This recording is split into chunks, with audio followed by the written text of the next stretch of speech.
Hello दोस्तों, welcome to our channel the Indian soul. और मेरा नाम है शुभो और आज हम लोगों की टॉपिक है वन नेशन वन इलेक्शन। ये जो वन नेशन और वन इलेक्शन बिल है, ये बिल इंडिया के लिए और इंडिया के डेमोक्रेसी के लिए अच्छा है या नहीं है, ये टॉपिक के ऊपर ये चीज़ को लेके आज हम लोग डिटेल में डिस्कस करने वाले हैं।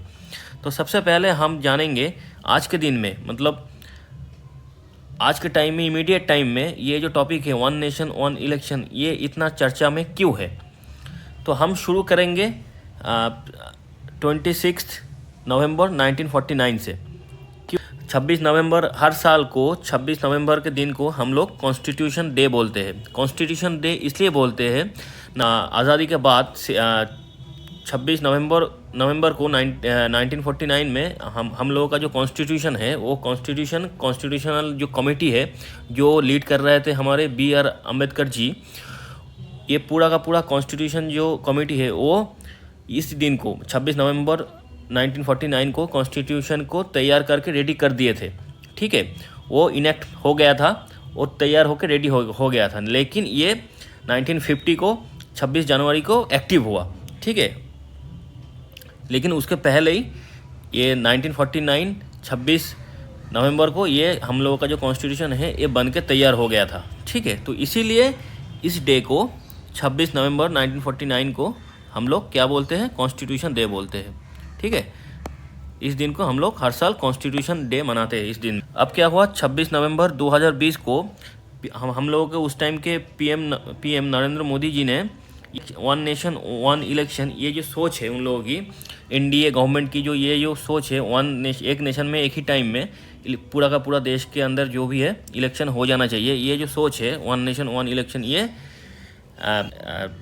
26 नवंबर 2020 को एक जो कॉन्स्टिट्यूशन डे का जो स्पीच होता है उसमें सब लोगों के सामने ये प्रेजेंट किए और इलेक्शन कमीशन के पास रिक्वेस्ट भेजे कि क्या एक ही टाइम में, ऐसा नहीं कि मतलब एक साल ये विधानसभा का चुनाव हुआ, फिर अगले साल ये लोकसभा का चुनाव हुआ, ऐसा नहीं, मतलब एक ही टाइम के, एक दिन के अंदर तो पूरा देश में संभव है नहीं। तो मान लीजिए एक डेढ़ महीने के स्पैन में पूरे देश के अंदर ये जो एक साथ जो इलेक्शन करवाने का जो सोच है, ये जो प्लान है, ये असल में इलेक्शन कमीशन कर पाएगा कि नहीं, इसका रिक्वेस्ट उन्होंने, नरेंद्र मोदी जी ने इलेक्शन कमीशन को भी भेजा। तो दिसंबर 2020 को इलेक्शन कमीशन ने बोला कि हाँ, हम लोग कैपेबल है कि मतलब इंडिया के अंदर एक डेढ़ महीने के टाइम स्पैन के अंदर पूरा का पूरा वन नेशन के अंदर वन इलेक्शन करवाने का जो क्षमता है वो इंडिया के अंदर इलेक्शन कमीशन के पास है। तो ये चीज़ उन लोगों ने पीएम मोदी को बोल दिया था।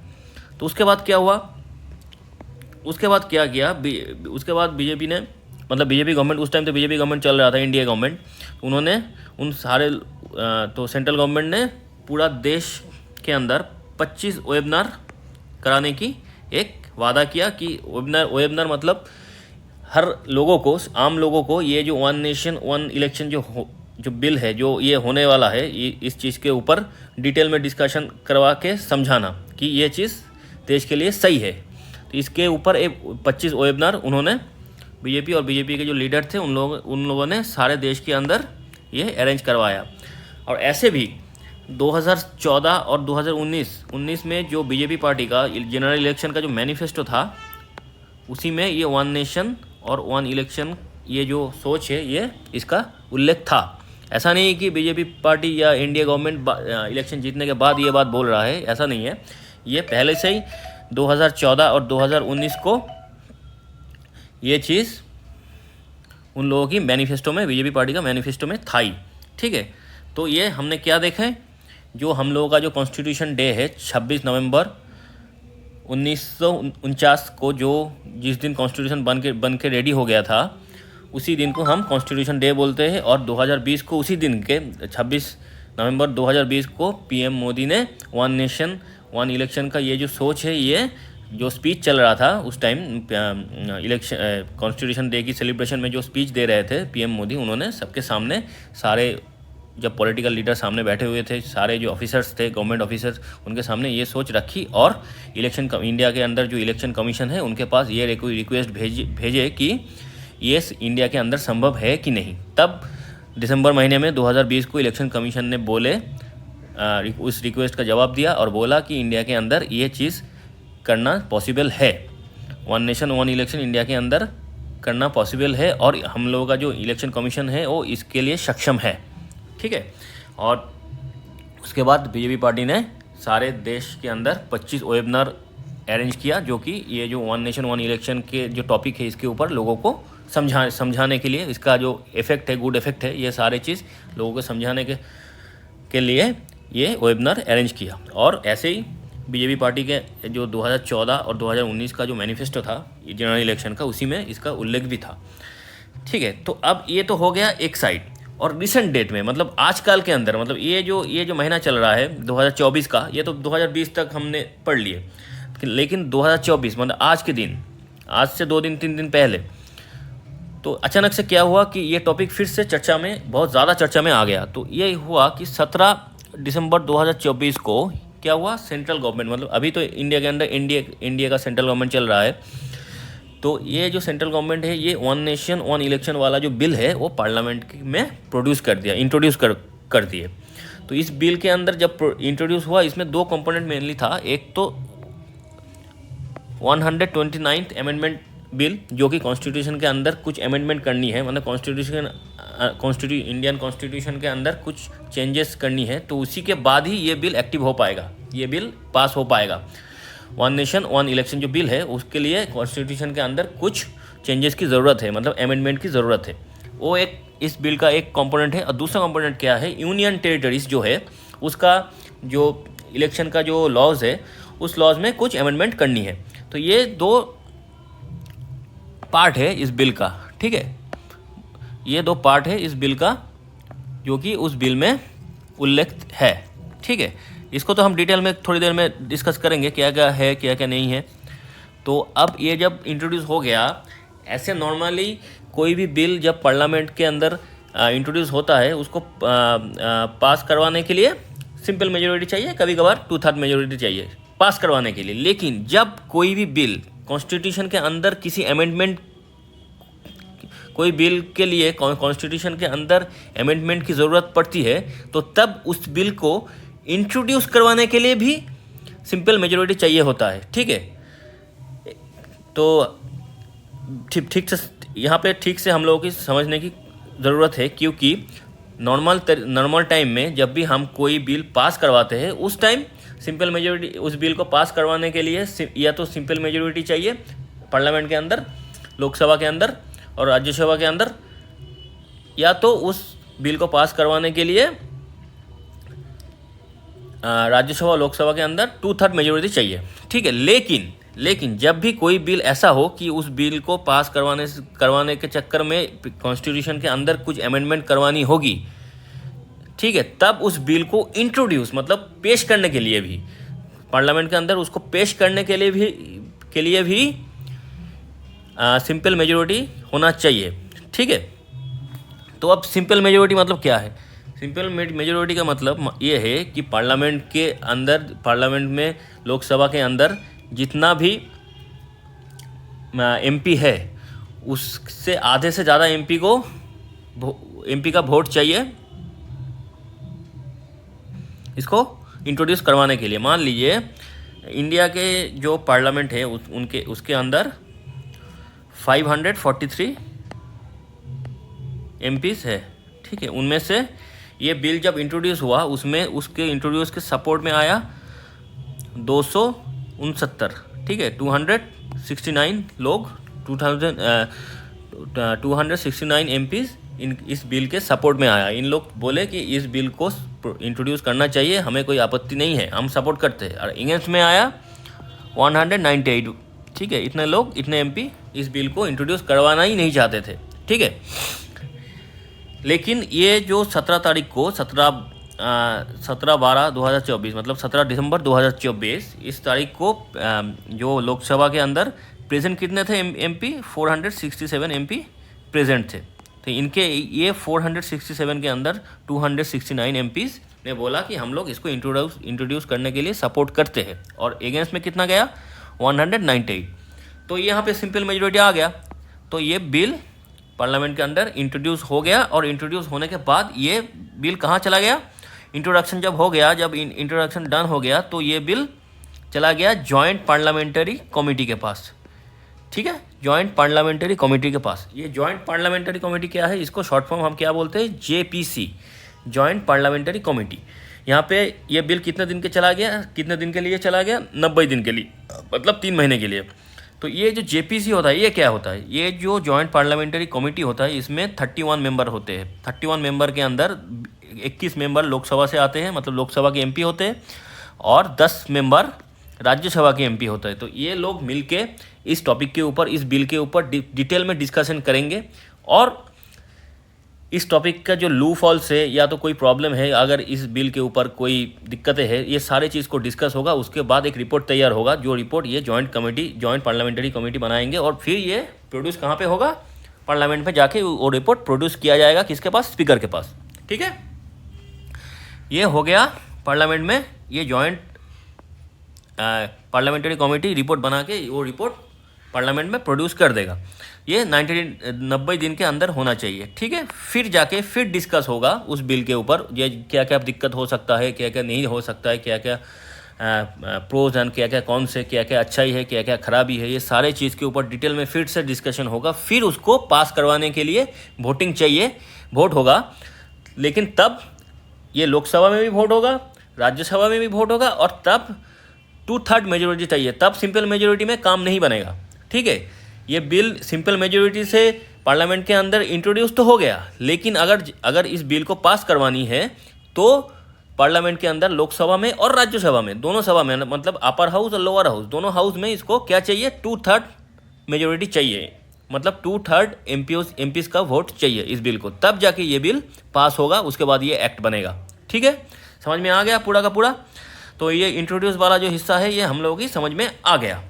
और जॉइंट पार्लियामेंट्री कमेटी क्या होता है, उसके अंदर कौन सा कितना मेंबर होता है, कहाँ से आता है वो मेंबर, और उसका रिपोर्ट कितने दिन में बनता है, और कैसे वो पार्लियामेंट के अंदर सबमिट हो जाता है 90 दिन के बाद। ठीक है, तो अब हम देखेंगे, अगर मान लेते हैं ये बिल जॉइंट पार्लियामेंट्री कमेटी के पास चला गया, अब उसका रिपोर्ट भी 90 डेज़ के अंदर, 3 महीने के अंदर आ गया, फिर डिस्कशन हुआ, फिर ये पास के लिए, मतलब ये बिल जब पास होगा उस टाइम वोट होना चालू हो गया पास करवाने के लिए।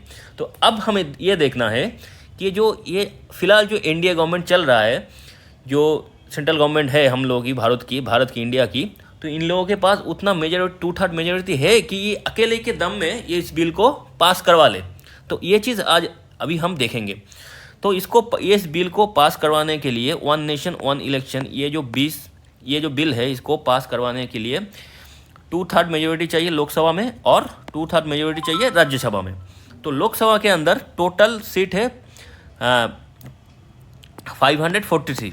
ठीक है, उसका 2/3 मेजोरिटी कितना होता है, 362। और इंडिया के पास, मतलब हम लोगों का जो गवर्नमेंट है, रूलिंग गवर्नमेंट है, उनके पास कितना है, 292।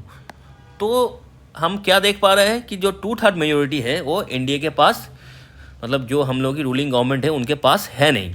ठीक है, उन्हें चाहिए 362, और उनके पास है 292। तो यहाँ पे लोकसभा में उनको अपोजिशन से कुछ MP की सपोर्ट उनको चाहिए, तभी जाके ये बिल पास होगा।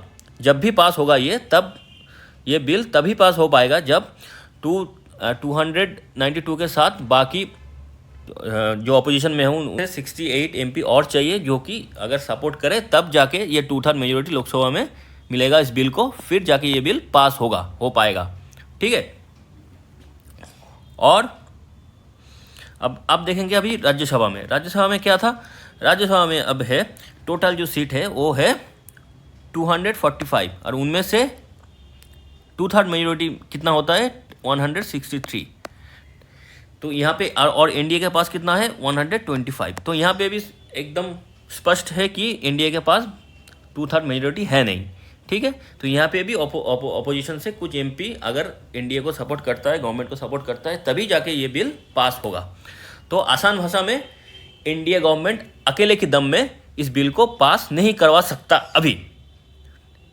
ठीक है, बाद में सिचुएशन अलग हो सकता है, कुछ MP उधर से इधर आ सकता है, या तो अगले साल मतलब 4 साल निकल गया, उसके बाद वोट हुआ, फिर मेजोरिटी मिला, फिर ये पास हुआ, ऐसा बहुत सारे पॉसिबिलिटी है जो कि हो सकता है। लेकिन अभी फ़िलहाल की कंडीशन में ये इंट्रोड्यूस तो हो गया, जॉइंट पार्लियामेंट्री कमेटी के पास भी चला गया, लेकिन पास करवाने के जब टाइम आएगा तब ये 2/3 मेजोरिटी चाहिए पास करवाने के लिए, जो कि एनडीए के पास है नहीं। ठीक है, ये सारे चीज़ हम लोगों की समझ में आ गया, जो रिसेंट टाइम में ये टॉपिक इतना चर्चा में क्यों है और कब से ये चर्चा में आया और कैसे कैसे ये मैनिफेस्टो में यूज़ हुआ और कैसे कैसे ये आगे बढ़ा। ठीक है, अच्छा एक चीज़ हम वो बोलना भूल गए थे, तो वो चीज़ ये है कि जब जिस दिन इंट्रोड्यूस हुआ उस दिन टोटल 467 एमपी प्रेजेंट थे उनमें, और जो लोग एब्सेंट थे उनमें से 20 एमपी तो बीजेपी के खुद के थे। ठीक है, तो मतलब जो लोग पास करवाना चाह रहे थे उनका ही 20 मतलब इंट्रोड्यूस करवाना चाहते थे, उनका ही 20 एमपी उस दिन एब्सेंट था। तो कोई भी प्रॉब्लम हो सकता है, या तो तबीयत ख़राब था या तो कोई और रीज़न हो सकता है, इमरजेंसी हो ही सकता है, तो उसका कोई प्रॉब्लम है नहीं। तो जो भी है प्रॉब्लम ये है, मेन प्रॉब्लम ये है जो कि है 2/3 मेजोरिटी चाहिए जब ये बिल पास होगा लोकसभा में भी और राज्यसभा में भी, और वो 2/3 मेजोरिटी एनडीए गवर्नमेंट के पास है नहीं। ठीक है, समझ में आ गया। अब हम देखेंगे धीरे धीरे करके डिटेल में घुसेंगे इस बिल का, और ये जो टॉपिक है वन नेशन वन इलेक्शन, ये जो सोच है, ये जो टॉपिक है, इसके डिटेल में हम धीरे धीरे करके अभी अंदर चले जाएंगे, घुसेंगे और उसको डिटेल में डिस्कस करेंगे। तो सबसे पहले हम क्या देखेंगे, इंडिया के अंदर कितने टाइप का इलेक्शन होता है। ठीक है, पहले उस इलेक्शन को हम डिवाइड कर लेते, उसका क्लासिफिकेशन कर लेते। ठीक है, इंडिया के अंदर पहले तो एक सेंटर में इलेक्शन होता है, जो कि कौन करवाता है, इंडिया के अंदर वो इलेक्शन करवाता है इलेक्शन कमीशन। कौन करवाता है, इलेक्शन कमीशन। सेंट्रल गवर्नमेंट का जो सिलेक्शन होता है, जो इलेक्शन होता है वो कौन करवाता है, इलेक्शन कमीशन। जो स्टेट का भी जो इलेक्शन होता है स्टेट गवर्नमेंट के लिए, वो इलेक्शन भी कौन करवाता है, वो भी करवाता है इलेक्शन कमीशन। ठीक है, जो सेंटर का जो इलेक्शन कमीशन है वो सेंटर का भी इलेक्शन करवाता है, सेंट्रल गवर्नमेंट का, और स्टेट गवर्नमेंट का जो इलेक्शन करवाता होता है वो भी इलेक्शन कमीशन ही करवाता है। ठीक है, और जो लोकल बॉडीज़ होते हैं, जो लोकल बॉडीज़ मतलब जो पंचायत का इलेक्शन हो गया, जो म्यूनिसिपैलिटी का इलेक्शन हो गया, ठीक है, जो जिसमें हम लोग काउंसिलर, चेयरमैन और पंचायत जो प्रधान होता है, ये सब जो चुनते हैं, ये सारे चीज़ कौन करवाता है, स्टेट इलेक्शन कमीशन। ठीक है, ये स्टेट के अंदर एक इलेक्शन कमीशन होता है जो कि स्टेट इलेक्शन कमीशन बोलते हैं, वो पंचायत, म्यूनिसिपैलिटी वगैरह वगैरह ये सारे चीज़ वो कंडक्ट करवाता है। बाकी स्टेट का जो गवर्नमेंट होता है, स्टेट गवर्नमेंट, हर एक स्टेट का जो स्टेट गवर्नमेंट होता है और सेंट्रल गवर्नमेंट जो होता है, इसका जो इलेक्शन होता है, ये दोनों इलेक्शन कौन कंडक्ट करवाता है, इलेक्शन कमीशन। जो सेंट्रल इलेक्शन कमीशन होता है देश के अंदर, वो करवाता है। तो अब हम देखेंगे सेंट्रल लेवल में क्या क्या इलेक्शन होता है। एक तो हम लोगों का लोकसभा इलेक्शन होता है, जिसमें हम एमपी को चुनते हैं, और उस एमपी से जो पार्टी ज़्यादा एमपी होता है जिस पार्टी से, उस पार्टी से एक मेंबर हम लोगों की पीएम बनते हैं। पीएम मतलब प्राइम मिनिस्टर। फिर क्या होता है सेंट्रल लेवल में, कौन सी इलेक्शन होता है, प्रेसिडेंट का इलेक्शन होता है, फिर वाइस प्रेसिडेंट का इलेक्शन होता है, और राज्यसभा में जो एमपी बैठते हैं उनका इलेक्शन होता है। ठीक है, और स्टेट लेवल में क्या होता है, स्टेट लेवल में विधानसभा होता है, जहाँ से हम लोग सीएम को चुनते हैं, मतलब हर एक स्टेट का जो चीफ मिनिस्टर होता है उसकी इलेक्शन होता है। ठीक है, और बहुत सारे स्टेट ऐसा है इंडिया के अंदर जिसमें, जैसे कि हम लोगों की पार्लियामेंट के अंदर अपर हाउस, लोअर हाउस है, जैसे कि लोकसभा और राज्यसभा है, ऐसे ही बहुत सारे स्टेट है, 4-5 स्टेट ऐसा है जो कि थोड़ा बड़ा स्टेट है, उनके अंदर अपर हाउस और लोअर हाउस होता है, उसमें विधानसभा भी होता है, और विधान परिषद जो कि इक्विवेलेंट टू राज्यसभा, मतलब पार्लियामेंट से अगर कंपेयर करें तो राज्यसभा जो है पार्लियामेंट के अंदर, वही स्टेट लेवल पे वही विधान परिषद होता है। ठीक है, तो ये सारे स्टेट में नहीं होता है, ये इंडिया के अंदर जितना भी स्टेट है उनमें 5-6 के अंदर ही ये है। ठीक है, तो ये हो गया स्टेट लेवल के इलेक्शन, जो कि विधान परिषद और विधानसभा होता है। ठीक है, और लोकल बॉडी में क्या होता है, पंचायत और म्यूनिसिपैलिटी। ठीक है, पंचायत जो भी ग्रामीण इलाका है वहाँ पे पंचायत इलेक्शन होता है, और जो शहरी जो एरिया होता है उसमें म्यूनिसिपैलिटी होता है। तो ये हो गया लोकल बॉडीज़, उसके पहले स्टेट, उसके पहले सेंटर। तो ये सारे इलेक्शन इंडिया के अंदर होते हैं। तो इनमें से हम लोग की वन नेशन वन इलेक्शन, ये जो बिल है, ये जो टॉपिक है, इसके अंदर कौन सी इलेक्शन आता है, इसके अंदर आता है लोकसभा का इलेक्शन, फिर विधानसभा का इलेक्शन, फिर पंचायत का और म्यूनिसिपैलिटी का। ये चारों जो इलेक्शन है, वन नेशन वन इलेक्शन, जब भी ये बिल पास हो जाएगा, एक्ट बनेगा, इसके अंदर इस चारों इलेक्शन को हम एक साथ करवाने की कोशिश करेंगे। क्यों?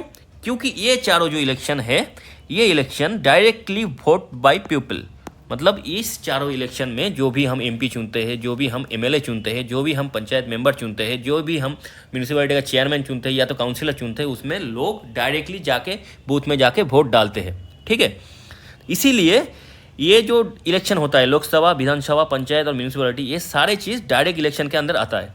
ठीक है, तो ये लोकसभा, विधानसभा, पंचायत, म्यूनिसिपैलिटी, ये चारों जो इलेक्शन है ये डायरेक्ट इलेक्शन के अंदर आता है, जो कि डायरेक्टली लोगों ने वोट करता है, आम आदमी वोट करता है। तो इसीलिए इसको हम वन नेशन वन इलेक्शन के अंदर लाना चाहते हैं कि एक ही साथ आदमी, एक इंसान साल में एक ही बार निकले घर से और वोट, चारों वोट डाले और अपना काम निपटाए और अपने काम पे चले जाए। इसीलिए वन नेशन वन इलेक्शन का जो सोच है, इसके अंदर इस चारों वोट को, इस चारों इलेक्शन को हमने डालने की कोशिश कर रहे हैं। ठीक है, तो अब यहाँ पे बाकी हम देखेंगे, ये president, vice president, Rajya Sabha, Vidhan Parishad और ये गवर्नर, इस चारों का जो होता है, ये इस इलेक्शन के अंदर क्यों नहीं होता है? मतलब वन नेशन वन इलेक्शन के अंदर हम प्रेसिडेंट, वाइस प्रेसिडेंट, राज्यसभा और विधान परिषद इसको क्यों नहीं डाल रहे? क्योंकि president, vice president, Rajya Sabha, Vidhan Parishad, इन सारे का जो इलेक्शन होता है वो इनडायरेक्ट होता है। यहाँ पे लोग डायरेक्टली वोट नहीं करते। यहाँ पे प्रेसिडेंट, जैसे कि प्रेसिडेंट का सिलेक्शन कैसे होता है, जो भी लोकसभा, राज्यसभा और विधानसभा का जो मेंबर होते हैं वो लोग वोट डालते हैं प्रेसिडेंट को इलेक्ट करने के लिए। ठीक है, वहाँ पे लोग डायरेक्टली वोट नहीं करते। इंडिया का प्रेसिडेंट कौन बनेगा, ये कौन डिसाइड करता है, कौन वोट देता है? इसमें एमपी, एमएलएस, ये सारे लोग वोट देते हैं। राज्यसभा के एमपी, लोकसभा के एमपी और बाकी जो स्टेट है उनके अंदर जो एमएलएस हैं वो लोग वोट देते हैं, फिर जाके ये प्रेसिडेंट चुना जाता है। वाइस प्रेसिडेंट का भी ऐसा ही है, जो लोकसभा है उनके जो एमपी वो लोग वाइस प्रेसिडेंट चुनते हैं वोटिंग देके। ठीक है, राज्यसभा का क्या है? राज्यसभा का ये है कि डायरेक्टली विधानसभा का जो एमएलएस है वो लोग राज्यसभा के एमपी को चुनते हैं आपस में वोट करके, और विधान परिषद भी कुछ ऐसा ही है। और जो गवर्नर होता है, ये गवर्नर जो होता है, इनको, ये नॉमिनेटेड पर्सन होता है, इसका इलेक्शन नहीं होता है। ये सेंट्रल गवर्नमेंट अपने हिसाब से हर एक स्टेट में एक एक गवर्नर प्लेस कर देते हैं। ठीक है, इसमें गवर्नर कोई, हर एक स्टेट का जो गवर्नर होता है उसमें कोई इलेक्शन होता नहीं है। ठीक है, तो हमने क्या समझा यहाँ से, इंडिया के अंदर कितने सारे इलेक्शन होता है, सेंट्रल लेवल पे, स्टेट लेवल पे, लोकल बॉडीज़ में, और लोकल बॉडीज़ का इलेक्शन कौन कंडक्ट करवाता है, स्टेट और सेंटर के इलेक्शन कमीशन कंडक्ट करवाता है, और कितने सारे इलेक्शन होता है जो कि लोकसभा, सेंट्रल लेवल पे Lok Sabha, president, vice president, Rajya Sabha, ये सारे चीज़ सेंट्रल लेवल पे होता है, और स्टेट लेवल पे विधान परिषद, विधानसभा होता है, और लोकल बॉडीज़ में क्या होता है, पंचायत और म्यूनिसिपैलिटी। तो ये जो वन नेशन वन इलेक्शन है, इसके अंदर हम किस किस इलेक्शन को डालेंगे? लोकसभा के इलेक्शन को, विधानसभा के इलेक्शन को, पंचायत की इलेक्शन को और म्यूनिसिपैलिटी के इलेक्शन को, क्योंकि ये चारों जो इलेक्शन है ये directly voted by the people. ठीक है, लोग खुद जाके वोट करते हैं, ये डायरेक्टली लोगों की वोट से ये इलेक्शन होता है। तो ये इस चारों को हम वन नेशन वन इलेक्शन में डालेंगे, क्योंकि हम ये चाहते हैं कि हम लोगों के अभी जो गवर्नमेंट है, जो सेंट्रल गवर्नमेंट है, वो ये चाहते हैं कि लोग साल में एक ही बार घर से निकले और अपना वोट डाले और अपने काम में व्यस्त हो जाए। ठीक है, बार बार वोट के चक्कर में घर से निकलना ना पड़े।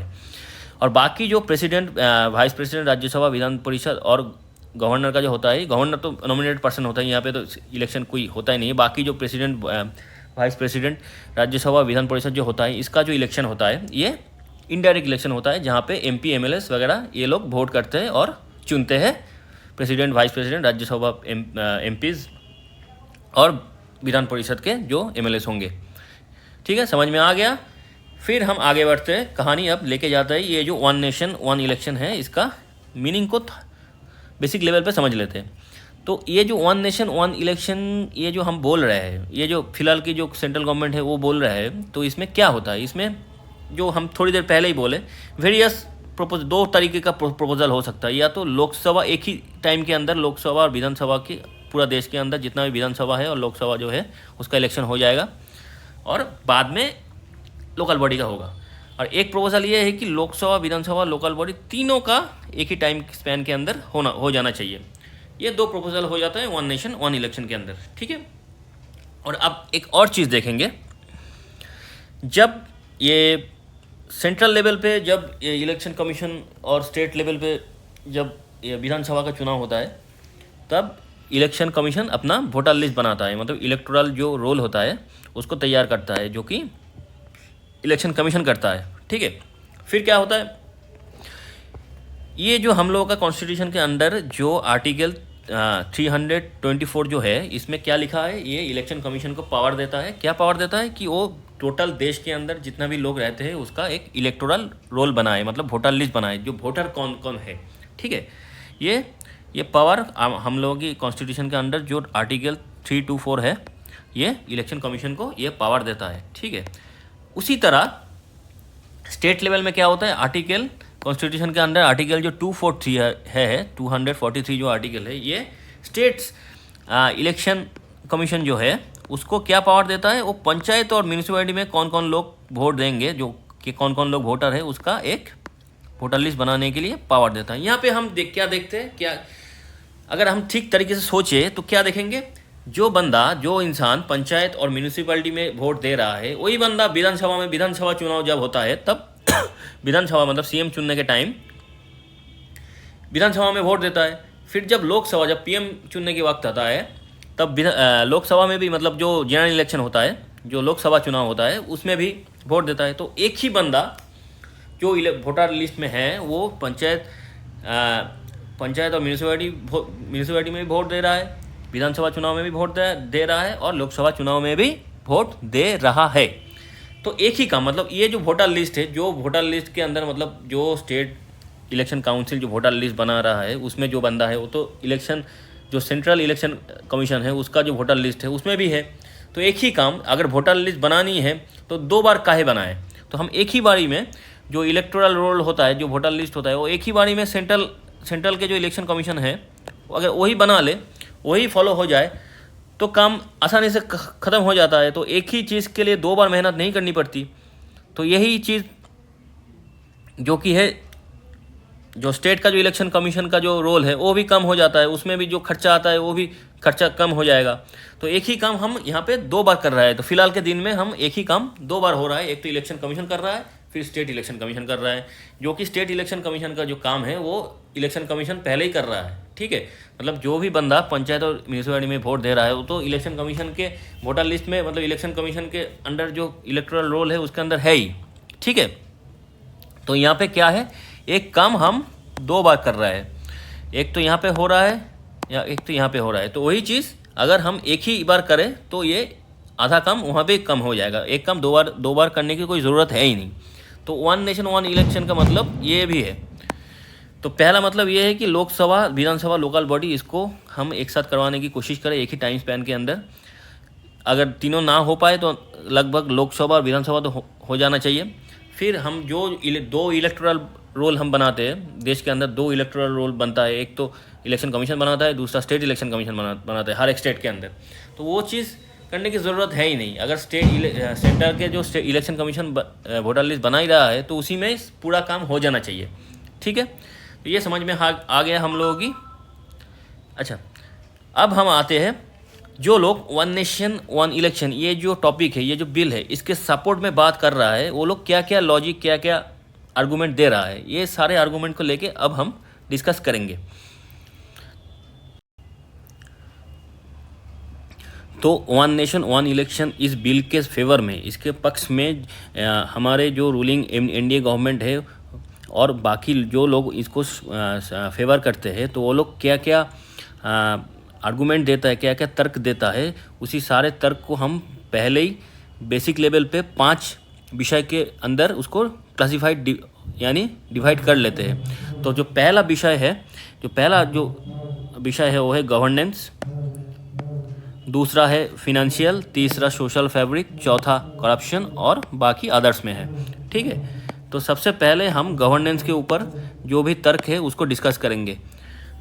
तो पहला जो इसके फेवर में जो तर्क आता है गवर्नेंस, इस टॉपिक की, इस विषय के ऊपर, तो जो रूलिंग पार्टी होता है, जो गवर्नमेंट होता है, वो हमेशा इलेक्शन मोड में रहता है। मतलब इलेक्शन मोड, इसका मतलब ये हुआ, जो भी अगर देश के अंदर हमें अगर रिसर्च करके देखें तो लास्ट 20-30 साल में इंडिया के अंदर कोई ऐसा एक साल नहीं गया जिसमें इंडिया के अंदर कहीं ना कहीं कोई इलेक्शन है नहीं। ऐसा कोई भी साल नहीं गया कि इंडिया के अंदर कोई इलेक्शन नहीं हो रहा है, ठीक है। ऐसा एक भी साल लास्ट 20-30 साल में नहीं गया। तो इसके चक्कर में क्या होता है, हर वक्त जो रूलिंग पार्टी होता है या तो बाकी पार्टी भी मान लीजिए, हर पार्टी हर जगह पे एक इलेक्शन मोड पे रहता है। इलेक्शन मोड मतलब उसका प्राइमरी जो फोकस होता है वो इलेक्शन के ऊपर ही रह जाता है। क्योंकि अगर मान लीजिए एक आज गया लोकसभा इलेक्शन, फिर किसी दूसरे स्टेट में कुछ महीने बाद, 3-4 महीने बाद है क्या, उसका है विधानसभा इलेक्शन। तो जो नेशनल पार्टीज होते हैं उसका मेन फोकस वही इलेक्शन जीतने में चला जाता है। एक तो लोकसभा इलेक्शन जीतो, फिर कुछ महीने बाद किसी एक स्टेट का इलेक्शन जीतो, फिर एक साल बाद एक और स्टेट का विधानसभा का इलेक्शन जीतना है। तो ये जो फोकस डाइवर्ट हो जाता है, आधा फोकस इलेक्शन में ही डाइवर्ट हो जाता है। तो ये एक दिक्कत है। दूसरा दिक्कत क्या है, जो है मॉडल कोड ऑफ कॉन्डक्ट। ये जब भी इलेक्शन आता है, यहाँ तीसरा election model code of conduct, ये जो है ये इलेक्शन कमीशन इसको जारी करता है। इलेक्शन से कुछ टाइम पहले इसको, हर एक इलेक्शन से कुछ टाइम पहले इसको जारी कर देता है।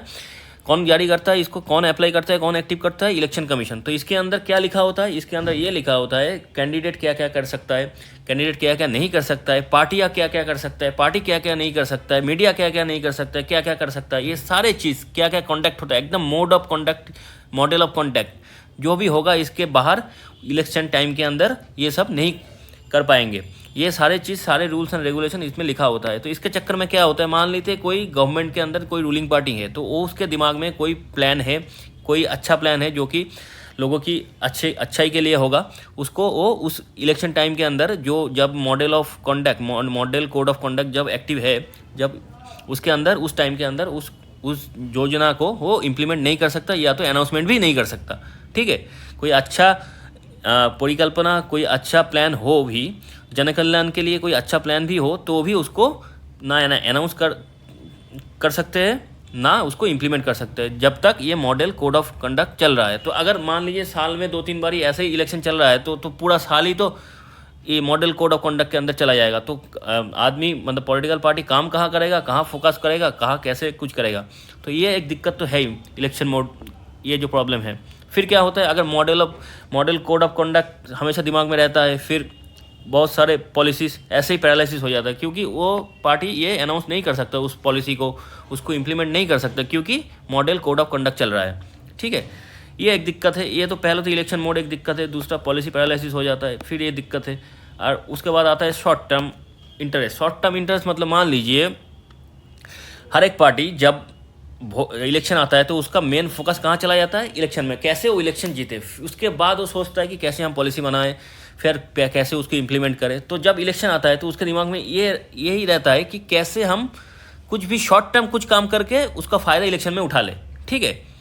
तो ऐसे ही कुछ शॉर्ट टर्म काम करता है, जो कि कभी कभार होता है कि जन कल्याण के लिए नहीं होता है, वो बस इलेक्शन जीतने के लिए होता है। मान लीजिए कि आज के टाइम में बहुत सारे स्टेट गवर्नमेंट, ये इलेक्शन आता है ना, बहुत सारे पार्टी आज के दिन में जो ज़्यादातर रीजनल पार्टी जो है वो क्या करता है, सब्सिडी मतलब भाता मान लीजिए, मतलब बोल देगा कि हर महीने हर एक जो लड़कियां है जो इसका उम्र 20 साल के नीचे है या पढ़ाई कर रहा है, उनको महीने में 2000 रुपया देंगे। या तो जो भी उम्र मतलब 60 साल के ऊपर जो भी एजेड लोग हैं उनको 3000 रुपया देंगे। तो ये सारे चीज़ क्या होता है, शॉर्ट टर्म प्रॉफिट के लिए होता है। शॉर्ट टर्म प्रॉफिट के लिए इसलिए होता है कि इसका एक्चुअली ये जो पैसा दे रहा है, जो रीजनल गवर्नमेंट जो जैसे कि रीजनल गवर्नमेंट जो भी है, स्टेट गवर्नमेंट जो भी है, जब ये सब दे रहा है तो ये जो पैसा जा रहा है इसका कोई इम्प्लीमेंटेशन नहीं हो रहा है, ये बस लोगों के खाते में जा रहा है और वो खर्चा हो जा रहा है। अगर ये पैसा एकजुट करके कोई अच्छे काम के लिए या तो कोई इंफ्रास्ट्रक्चर के लिए पीछे यूज़ होता तो अच्छा, और भी ज़्यादा अच्छा होता। लेकिन शॉर्ट टर्म जो प्रॉफिट है, जो रीजनल पार्टीज़ है, ये सोच रहा है कि हम शॉर्ट टर्म फ़ायदा यहाँ से उठा ले और ज़्यादा वोट बटोर ले।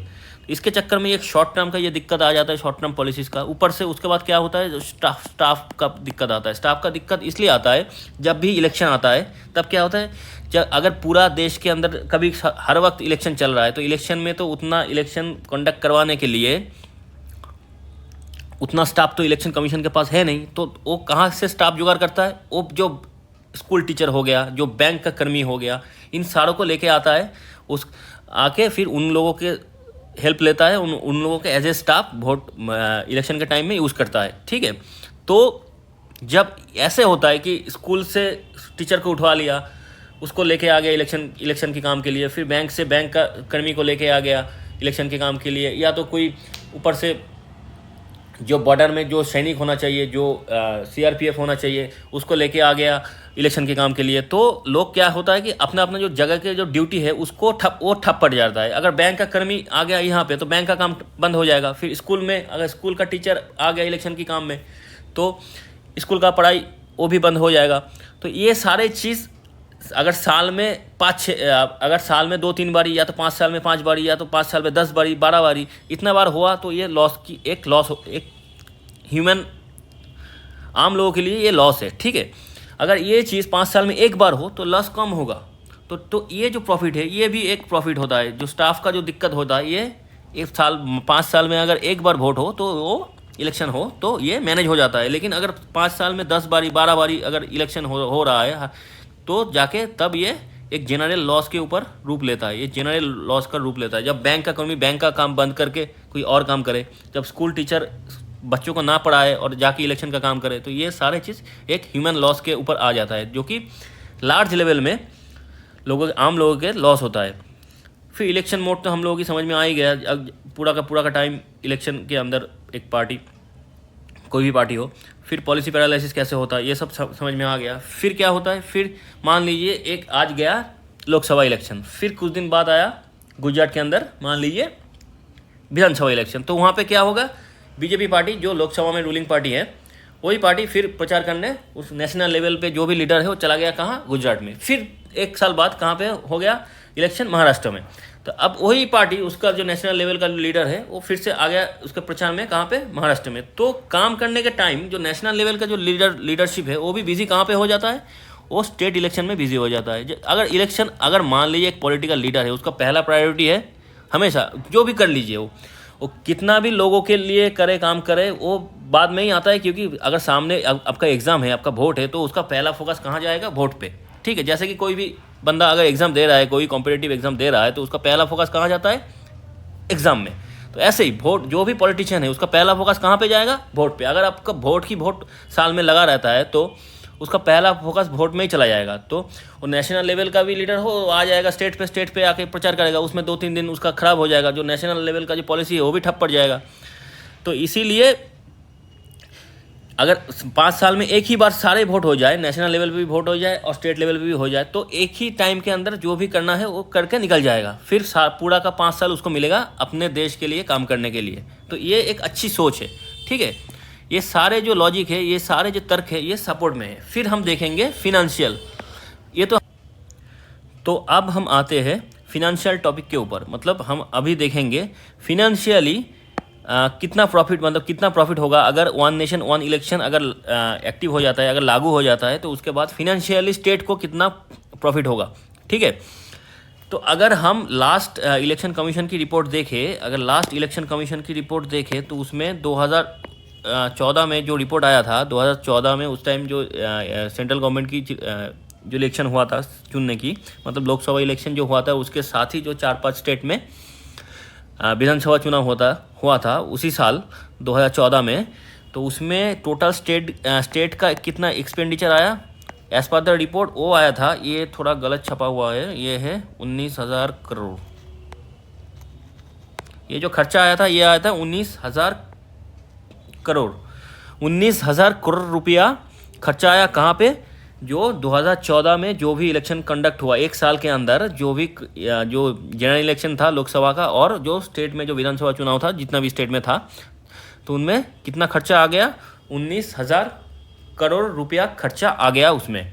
ठीक है, ये रिपोर्ट किसका है, इलेक्शन कमीशन का है। ये स्टेट एक्सपेंडिचर क्या होता है, ये स्टेट एक्सपेंडिचर मतलब सरकार का खर्चा आया। ये सरकार के पास पैसा कहाँ से आया है, जो आम लोग, जो नॉर्मल लोग, जो हम लोग टैक्स देता है उससे। तो अल्टीमेटली पैसा किसका खर्चा हुआ, अल्टीमेटली पैसा खर्चा हुआ गरीब लोगों की, मतलब हम लोगों की। ठीक है, हम लोगों की पैसा फालतू में वोट के अंदर खर्चा, वोट करवाने के लिए खर्चा हो गया। अगर हम यही वोट मतलब 2004 के में अगर एक बारी में वन नेशन वन इलेक्शन में करवाए तो इलेक्शन कमीशन का रिपोर्ट ये बोलता है कि वही खर्चा जो 19,000 करोड़ रुपया था वो कहाँ पे आ जाएगा, वो 4,500 करोड़ में हो जाएगा। कितने में हो जाएगा? 4,500 करोड़ में। तो सेविंग्स कितना हुआ? 15,500 15,500 करोड़ रुपया का सेविंग्स हो जाएगा। मतलब इतना रुपया बच जाएगा। ये रुपया आप डिफेंस में खर्चा करो, या तो हॉस्पिटल बनाओ, या तो एजुकेशन में खर्चा करो, या तो एग्रीकल्चर सेक्टर में खर्चा करो। ये सारे पैसा आपके पास बच जाएगा, स्टेट के पास, देश के पास ये सारे पैसा आपका बच जाएगा। क्या इसमें सिर्फ साल में 5 साल में एक बारी पूरे देश के अंदर एक ही बारी वोट अगर हम लोग करवा लिए तो टोटल 15,500 करोड़ रुपया स्टेट के पास एक्स्ट्रा बच जाएगा। ठीक है, तो ये एक ह्यूज फाइनेंशियल प्रॉफिट होगा जो कि होना चाहिए, क्योंकि इलेक्शन में क्या होता है, वही तो इलेक्शन ही तो होता है। उसी इलेक्शन को हम 5 साल में डिवाइड करके ना करवा के एक बार करवा ले तो इतना सारा पैसा हम प्रॉफिट कर लेंगे। 15,500 करोड़ रुपया हम लोग स्टेट के पास एज ए नीड पड़ा रहेगा, वो बाद में दूसरे काम में यूज़ हो सकता है। ठीक है, उसके ऊपर से कैंडिडेट और पार्टीज एक्सपेंडिचर, अगर एक पार्टी को सेंट्रल गवर्नमेंट की चुनाव जो लोकसभा का चुनाव है उसमें भी लड़ना है तो उसका कैंडिडेट को उसमें खर्चा करनी है, उस पार्टी को खर्चा करना है। फिर स्टेट में भी करना है तो कैंडिडेट अलग से खर्चा करता है, उस कैंडिडेट के पीछे पार्टी भी खर्चा करता है। तो देखिए, दुनिया में फ्री में कुछ होता नहीं है। अगर वो कैंडिडेट, वो पार्टी उस पैसों को खर्चा कर रहा है तो उस पैसा जब इलेक्शन में जीत जाएगा वो जो पैसा है वो कहाँ से उठाएगा? लोगों के अंदर से ही उठाएगा। तो प्रेशर किसके ऊपर आएगा? लोकल पब्लिक के ऊपर ही आएगा। ठीक है, तो ये भी एक दिक्कत है। तो अगर एक ही टाइम में वोट हो गया तो जितना भी खर्चा एक ही टाइम में हो जाएगा, फिर बार बार साल में खर्चा भी ज़्यादा खर्चा नहीं करना पड़ेगा, क्योंकि एक ही कैंडिडेट एक ही पार्टी को स्टेट इलेक्शन में खर्चा करना पड़ता है, फिर पंचायत इलेक्शन में खर्चा करना पड़ता है, फिर म्यूनिसिपैलिटी के लिए खर्चा करना पड़ता है, फिर सेंट्रल गवर्नमेंट का जो लोकसभा का जो इलेक्शन होता है, जनरल इलेक्शन, उसमें खर्चा करना पड़ता है। तो इतने सारे 5 साल में 5 बार खर्चा करना पड़ता है, तो उसी खर्चा एक बारी में हो जाएगा, पूरा काम मिट जाएगा। ठीक है, तो उसका भी खर्चा कम होगा, और वो जो जितना ज़्यादा वो खर्चा करेगा वो पैसा तो पॉलिटिकल पावर आने के बाद लोगों से ही उठाएगा, तो लोगों के ऊपर भी प्रेशर कम आएगा। तो ये भी एक सोच है जो कि अच्छा सोच है। जो भी फेवर में बात करता है इस बिल का, तो ये सारे फिनेंशियल लेवल पे ये सारे जो हमने बोला ये सारे आर्गूमेंट देते हैं कि स्टेट का भी पैसा बच जाएगा, as a candidate, as a party level पे भी, रीजनल पार्टी का भी बहुत सारा पैसा खर्चा होने से बच जाएगा। ठीक है, अब आते हैं सोशल फैब्रिक। तो सबसे ज़्यादा लॉस कहाँ पे होता है? अगर जब भी इलेक्शन होता है ना, उसमें ये लॉस तो होता ही है। जो सोशल फैब्रिक, ये बहुत ज़्यादा डैमेज होता है। क्या डैमेज होता है? एक तो कम्युनलिज्म हो जाता है कि हिंदू मुस्लिम ये सोच पैदा हो जाता है। जो रीजनल पार्टी से, और या तो जो भी ऑपोजिशन में रहता है वो बोल देता है कि जो सामने वाला जो गवर्नमेंट है या तो ये मुस्लिम विरोधी है या माइनॉरिटी विरोधी है, ऐसा कुछ बोल देता है, तो फिर हिंदू मुस्लिम सामने आ जाता है। ये कम्युनल प्रॉब्लम होता है। फिर लास्ट इलेक्शन में हमने क्या देखा 2024 में? कास्टिज्म, मतलब जात पात में बात दिया कि तुम जाट हो, तुम ब्राह्मण हो, तुम एसटी हो, एससी हो, ये हो, चमार हो, ये सारे चीज़ में यूपी में बांटा गया लोगों को। यूपी में, पूरा देश में भी बांटा गया, कास्टिज्म आ जाता है। फिर आ जाता है रीजियोनलिज्म। ये तो होता है क्योंकि साउथ के लोग, साउथ की तरह, मतलब साउथ इंडिया के जो लोग, वो लोग, उनका सोच अलग है। फिर बोलता है कि ईस्टर्न लोग, नॉर्थ ईस्ट के लोग अलग है, तो ऐसे रीजनलिज्म। फिर हम बंगाल के लोग अलग है, ऐसे सोच आ जाता है हर एक इलेक्शन के टाइम। अगर ये सोच 5 साल में एक बार आए, ठीक है। अगर ये सोच 5 बार में 10-15 बार आ गया तो वो देश के लिए खतरा है। ठीक है, तो इसका भी एक प्रॉफिट होता है। तो सोशल फैब्रिक के लिए भी ये वन नेशन वन इलेक्शन एक अच्छा प्रपोजल है। फिर आता है करप्शन।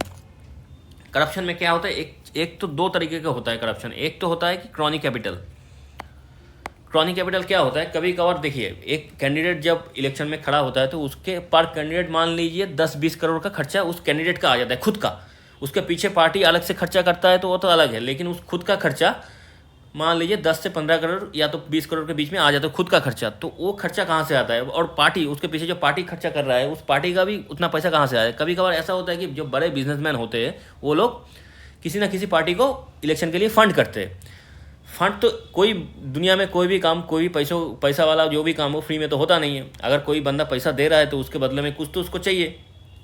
तो जब उसको फंड वो दे रहा है उस पार्टी को या तो उस कैंडिडेट को, जब वो कैंडिडेट जीत के पावर में वोट के बाद, इलेक्शन जीतने के बाद पावर में आ जाता है, तो वो कैंडिडेट उस बिजनेसमैन को, उसका जो कंपनी है उसको, उसकी फेवर में बहुत सारे टेंडर पास करवा देता है या तो और कुछ करता है। तो ऐसे करके उसका जो फंड जो देता है इलेक्शन के टाइम उसको मैनेज करता है।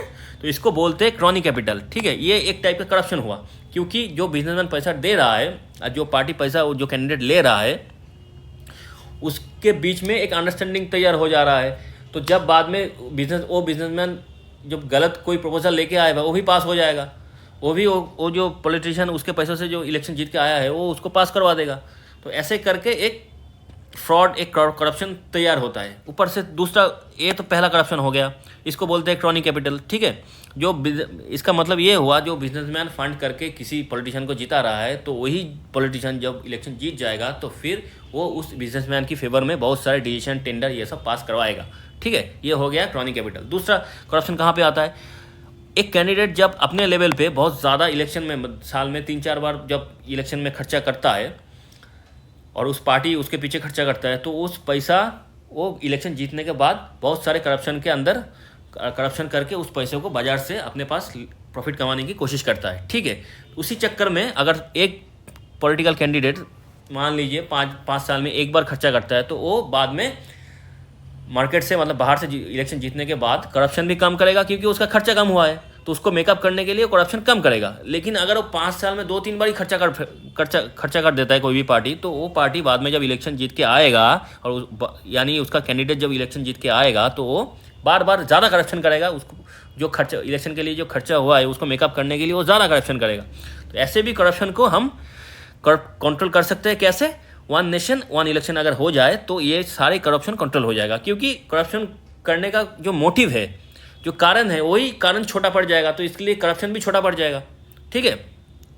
आशा करता हूँ सबको समझ में आ रहा है। फिर आता है कुछ अलग अदर्स जो दिक्कतें होता है। अदर दिक्कतें क्या होता है? एक तो वोट के टाइम में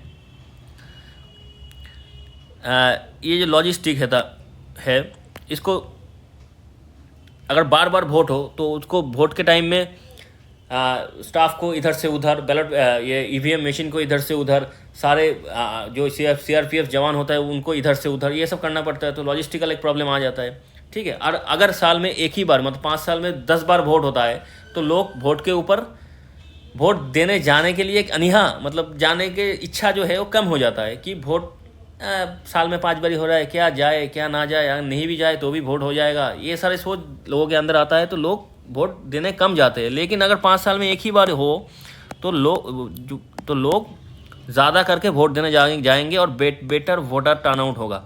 और ये जो लॉजिस्टिक का जो खर्चा आता है वोट के टाइम में, मतलब आने जाने का जो तेल का, मतलब गाड़ियों का, उसका पेट्रोल का, उसका डीजल का जो भी खर्चा आता है, वो भी 5 साल में अगर एक बार हो तो कम हो जाएगा, वो खर्चा भी कम हो जाएगा, ठीक है।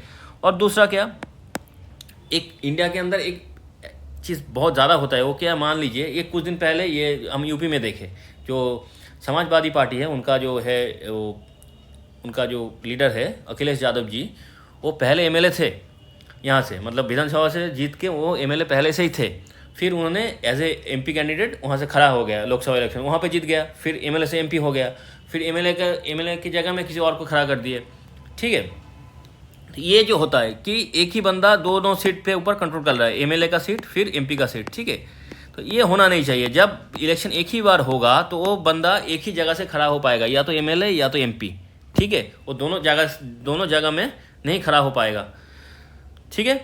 तो ये जो है ये भी एक प्रॉफिट है, क्योंकि अगर आप एक ही बंदा ज़्यादा कंट्रोल ले रहा है, मतलब एमएलए के सीट के ऊपर उसका कंट्रोल है, फिर जाके एमपी के सीट के ऊपर कंट्रोल है, ये भी सही नहीं है, ठीक है। ये चीज़ ठीक होना चाहिए। ये सारे आर्गूमेंट जो है, ये सारे आर्गूमेंट 1 नेशन 1 इलेक्शन की फेवर में है, और ये सारे जो आर्गूमेंट है ये वैलिड आर्गूमेंट भी है और सही आर्गूमेंट भी है, ठीक है। अब हम देखेंगे इंडिया के अंदर, अब हम बोल रहे हैं कि 1 नेशन 1 इलेक्शन ये हम करेंगे, ये होना चाहिए, तो हम बहुत पहले चले जाते हैं, थोड़ा दिन पहले। हम ये देखेंगे कि इंडिया के अंदर कभी भी 1 नेशन 1 इलेक्शन ये कभी हुआ था क्या? अगर नहीं हुआ था तो नहीं, बात ख़त्म, हम आने वाले दिन में करने वाले हैं। अगर हुआ था तो कब से कब तक हुआ था, और उसके बाद क्यों ये फिर ऐसे बिखर गया, मतलब जो एक ही टाइम में वन नेशन वन इलेक्शन की तरह एक ही टाइम में विधानसभा का वोट, लोकसभा का वोट और बाकी लोकल बॉडी का जो वोट हो रहा था, ये अगर पहले से एक टाइम तक ठीक ठाक चला तो उसके बाद क्यों बिखर गया, ठीक है, ये भी देखेंगे। तो सबसे पहले हम क्या देखेंगे, 1947 से 1951 तक क्या हुआ था। 1947 में देश को आज़ादी मिला, इंडिया को आज़ादी मिली। उससे एक साल पहले 1946 में ही एक इंटरिम गवर्नमेंट बना दिया गया था। ये इंटरिम गवर्नमेंट क्या होता है, ये इंटरिम गवर्नमेंट एक ऐसा गवर्नमेंट होता है जब एक देश आज़ाद होता है तो उस टाइम तो उसके अंदर ये पॉलिटिकल स्ट्रक्चर उतना बेहतरीन तरीके से होता नहीं है, इलेक्शन भी नहीं हुआ। तो जब तक इंडिया देश के अंदर कॉन्स्टिट्यूशन उस देश का ना बने और उसके अंदर एक जनरल इलेक्शन ना हो, उस टाइम के दौरान जो गवर्नमेंट उसको बस सपोर्ट देने के लिए एक इंटरिम टाइम के लिए काम करता है, एज ए गवर्नमेंट काम करता है, उसी को इंटरिम गवर्नमेंट बोला जाता है।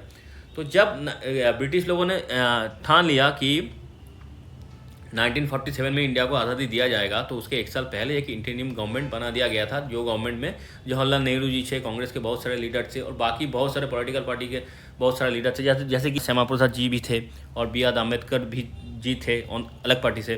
तो ये सारे लोग उस पार्टी इंटरिम गवर्नमेंट के अंदर थे और उन लोगों ने 1951 तक इस देश को चलाया, क्योंकि 1951 में जनरल इलेक्शन हुआ, मतलब लोकसभा चुनाव हुआ देश में पहली बार, और उसके साथ विधानसभा चुनाव भी हुआ, सब एक ही टाइम में शुरू हुआ 1951 में, ठीक है। अब हम देखेंगे 1951 से कितने देर तक, मतलब कौन सी साल तक ये विधानसभा चुनाव, लोकसभा चुनाव और राज्यसभा, प्रेसिडेंट, ये सारे चुनाव एक साथ हुआ था। मतलब one nation one election type का जो सोच है ये पहले एक्चुअली 1951 से कुछ साल तक चला, फिर ये बिखर गया। तो कैसे बिखरा वो भी हम देखेंगे। तो हम अभी क्या समझे, इंटरिम गवर्नमेंट जो था 1947 से 1951 तक था, जो कि कोई चुनी हुई गवर्नमेंट तो था नहीं, लेकिन ये गवर्नमेंट जब तक इंडिया के अंदर कॉन्स्टिट्यूशन इम्प्लीमेंटेशन ना हो और इंडिया के अंदर जनरल इलेक्शन ना हो, तब तक ये government as a government Indian government करके काम किया, ठीक है।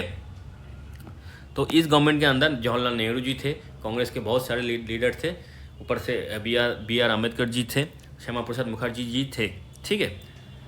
और अब हम देखेंगे 1951 से 1952 तक क्या क्या इलेक्शन हुआ, कौन सी टाइम पे हुआ। तो 1951 और 1951 मतलब अक्टूबर के 1951 में इलेक्शन चालू हुआ, और ये इलेक्शन का जो सेगमेंट है, ये जो टाइमलाइन है, ये फरवरी 52 तक चला, ठीक है। ये जो टाइम सेगमेंट है, इस टाइम सेगमेंट के अंदर ये इस एक डेढ़ महीने के अंदर अक्टूबर नवंबर दिसंबर जनवरी फरवरी, ये 5 महीने के अंदर, ये जो 5 महीना गया, लगभग 5 महीने के अंदर इंडिया के अंदर लोकसभा इलेक्शन हो गया, और क्या हुआ, पूरा देश के अंदर विधानसभा चुनाव भी हो गया, ठीक है। तो देख लीजिए यहाँ पे 1951 में क्या हुआ। 1951 में ये हुआ वन नेशन वन इलेक्शन जैसे सोच ही हुआ, ऐसे one nation one election type का ही वोट हुआ, जिसमें लोकसभा और विधानसभा चुनाव एक साथ हो गया, ठीक है। उसके एक महीने बाद, मतलब फरवरी में हुआ, फरवरी मार्च अप्रैल में क्या हुआ, अप्रैल में राज्यसभा चुनाव हुआ। तो अभी हम क्वेश्चन ये करेंगे, तो लोकसभा चुनाव हुआ, विधानसभा चुनाव हुआ, उसके एक महीने बाद राज्यसभा चुनाव हुआ, क्यों एक साथ और एक महीने पहले ही करवा देते। लेकिन बात ऐसा नहीं है, राज्यसभा तो डायरेक्ट इलेक्शन होता नहीं है। राज्यसभा में क्या होता है, जो लोग विधानसभा में चुन के आते हैं, जो भी एमएलए होते हैं, वो लोग वोट करके राज्यसभा के अंदर कौन कौन एमपी बैठेगा इसको चुनते हैं। इसलिए पहले विधानसभा चुनाव होना है, उसके बाद ही राज्यसभा चुनाव होगा, ठीक है।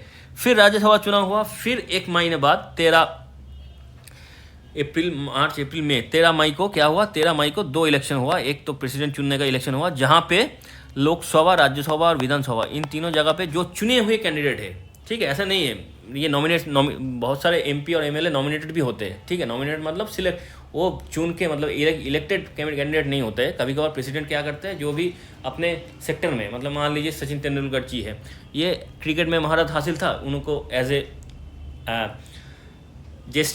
गुड जेस्चर उनको एक एमपी का पद दिया गया। ये सारे पद होता है क्या, नॉमिनेटेड, ठीक है। लेकिन प्रेसिडेंट चुनने के लिए वोट कौन करेगा, बस जो लोग इलेक्टेड है, जो लोग चुन के आए, वोट जीत के आए, तो कौन से लोकसभा एमपी, राज्यसभा एमपी और विधानसभा में जो भी एमएलए होंगे, ये सारे लोग वोट करके प्रेसिडेंट को चुनेंगे। फिर क्या होगा, फिर वाइस प्रेसिडेंट को चुना जाएगा, जो भी 13/5 को चुना गया था, वो एक ही दिन में एक ही साथ वोट करके वाइस प्रेसिडेंट कौन चुनता है, ये लोकसभा मेंबर है, ये लोग वाइस प्रेसिडेंट को वोट देके इलेक्ट करते। तो हमने क्या देखा, 1951 से 1952 तक सारे काम, जितना भी इलेक्शन हो सकता था डायरेक्ट और इनडायरेक्ट, ये सारे हो गए थे। ठीक है, तो अब हमारे क्वेश्चन ये है कि ये जो लोकसभा का जो MLA MP जो भी MP का जो टर्म होता है 5 साल का होता है, विधानसभा में 5 साल होता है, प्रेसिडेंट का भी 5 साल होता है, वाइस प्रेसिडेंट का भी 5 साल होता है। लेकिन राज्यसभा में जो टर्म होता है वो राज्यसभा के जो MP लोग होते हैं उनका 6 साल का होता है, 6 साल का। तो अगर मान लीजिए 1952 में अगर राज्यसभा में जितना भी MP है उनको सारे चुन लिया गया है, ठीक है। तो अगर 1952 में उसको सारे जितना भी राज्यसभा का MP है वो 1952 में इलेक्ट हुआ, फिर उसका कार्यकाल कब खत्म होगा? 6 साल बाद, मतलब 1958 में ख़त्म हो जाएगा। तो मतलब सारे MPओ का काम एक टाइम में ख़त्म होगा। लेकिन राज्यसभा में ऐसा होता नहीं है। राज्यसभा में हमेशा 1/3 करके जो MP होता है उनका कार्यकाल ख़त्म होता है, बाकी 2/3 रहता है, फिर 1/3 की जगह पे और 1/3 आता है, ठीक है, नया आता है। तो इसलिए उस टाइम क्या हुआ, उस टाइम जो प्रेसिडेंट था, हम उस टाइम राजेंद्र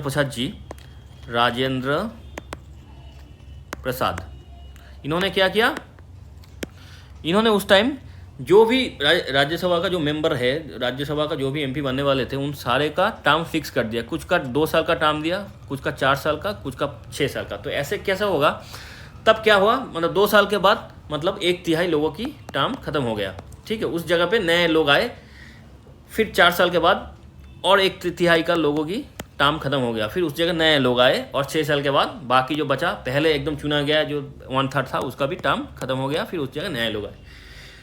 तो ऐसे सिस्टम बनाया गया। लेकिन यहाँ पे एक चीज़ ये था कि जो लोग पहले 2 साल के लिए और 4 साल के लिए चुना गए थे, तो जब उसका टर्म खत्म हुआ 2 साल के बाद और 4 साल के बाद, तो फिर से उन लोगों को ही चुना गया, ठीक है। ऐसा लगे कि किसी के साथ भेदभाव ना हो, सबको लगभग 1-2 साल लगभग ऊपर नीचे करके सबको टर्म मिला, ठीक है। तो ऐसे इसको फिक्स किया गया था। पहला जो राज्यसभा का जो टर्म का 6 साल का जो टर्म का जो प्रॉब्लम है उसको ऐसे फिक्स किया गया था, ठीक है। तो ये कब तक ऐसे चला, 1952 से 1954, फिर 1956, 1958, 1960 तक ठीक ठाक सब कुछ चला, ऐसे ही चलता गया। तो हमने अब ये जो सिस्टम बना, जहाँ पे एक ही टाइम में, एक ही टाइम स्पैन के अंदर लोकसभा चुनाव, विधानसभा चुनाव, ठीक है, पार्लियामेंट और पार्लियामेंट मतलब ये प्रेसिडेंट और वाइस प्रेसिडेंट, ये चारों चुनाव, और उसके बाद राज्यसभा, अगर ये सब चुन गया तो राज्यसभा भी हो जाएगा, ठीक है। ये सारे जो एक साथ होने का जो सिस्टम है, ये 1952 से 1967 तक ठीक ठाक चला। मतलब 1952 से 1967 तक एक टाइप का 1 नेशन 1 इलेक्शन ही चल रहा था, ठीक है। तो ये जो लगभग उधर से 7, इधर से 8, 15 साल का जो स्पैन है लगभग, तो इसमें क्या चल रहा था, पूरा देश के अंदर 1 नेशन 1 इलेक्शन, इस टाइप का एक सोच चल रहा था, इस टाइप का एक पॉलिसी चल रहा था, ठीक है। तो हमने क्या देखा, ये जो हम 1 नेशन 1 इलेक्शन आज बोल रहे हैं, ये जो बिल आ रहा है, एक्चुअली ये बिल बहुत पहले से इंडिया में शुरू यही हुआ था, ये बिल शुरू हुआ था, मतलब इसी प्रोसीड्योर में इलेक्शन शुरू हुआ था। ये जो प्रोसीड्योर है ये 15 साल तक चला, मतलब 1967 तक यही प्रोसीड्योर चला, एक साथ इलेक्शन होता था, लोकसभा में, विधानसभा में, फिर प्रेसिडेंट चुना जाता था, फिर वाइस प्रेसिडेंट चुना जाता था, और उसके बाद राज्यसभा में भी कैंडिडेट चुन लिए जाते थे।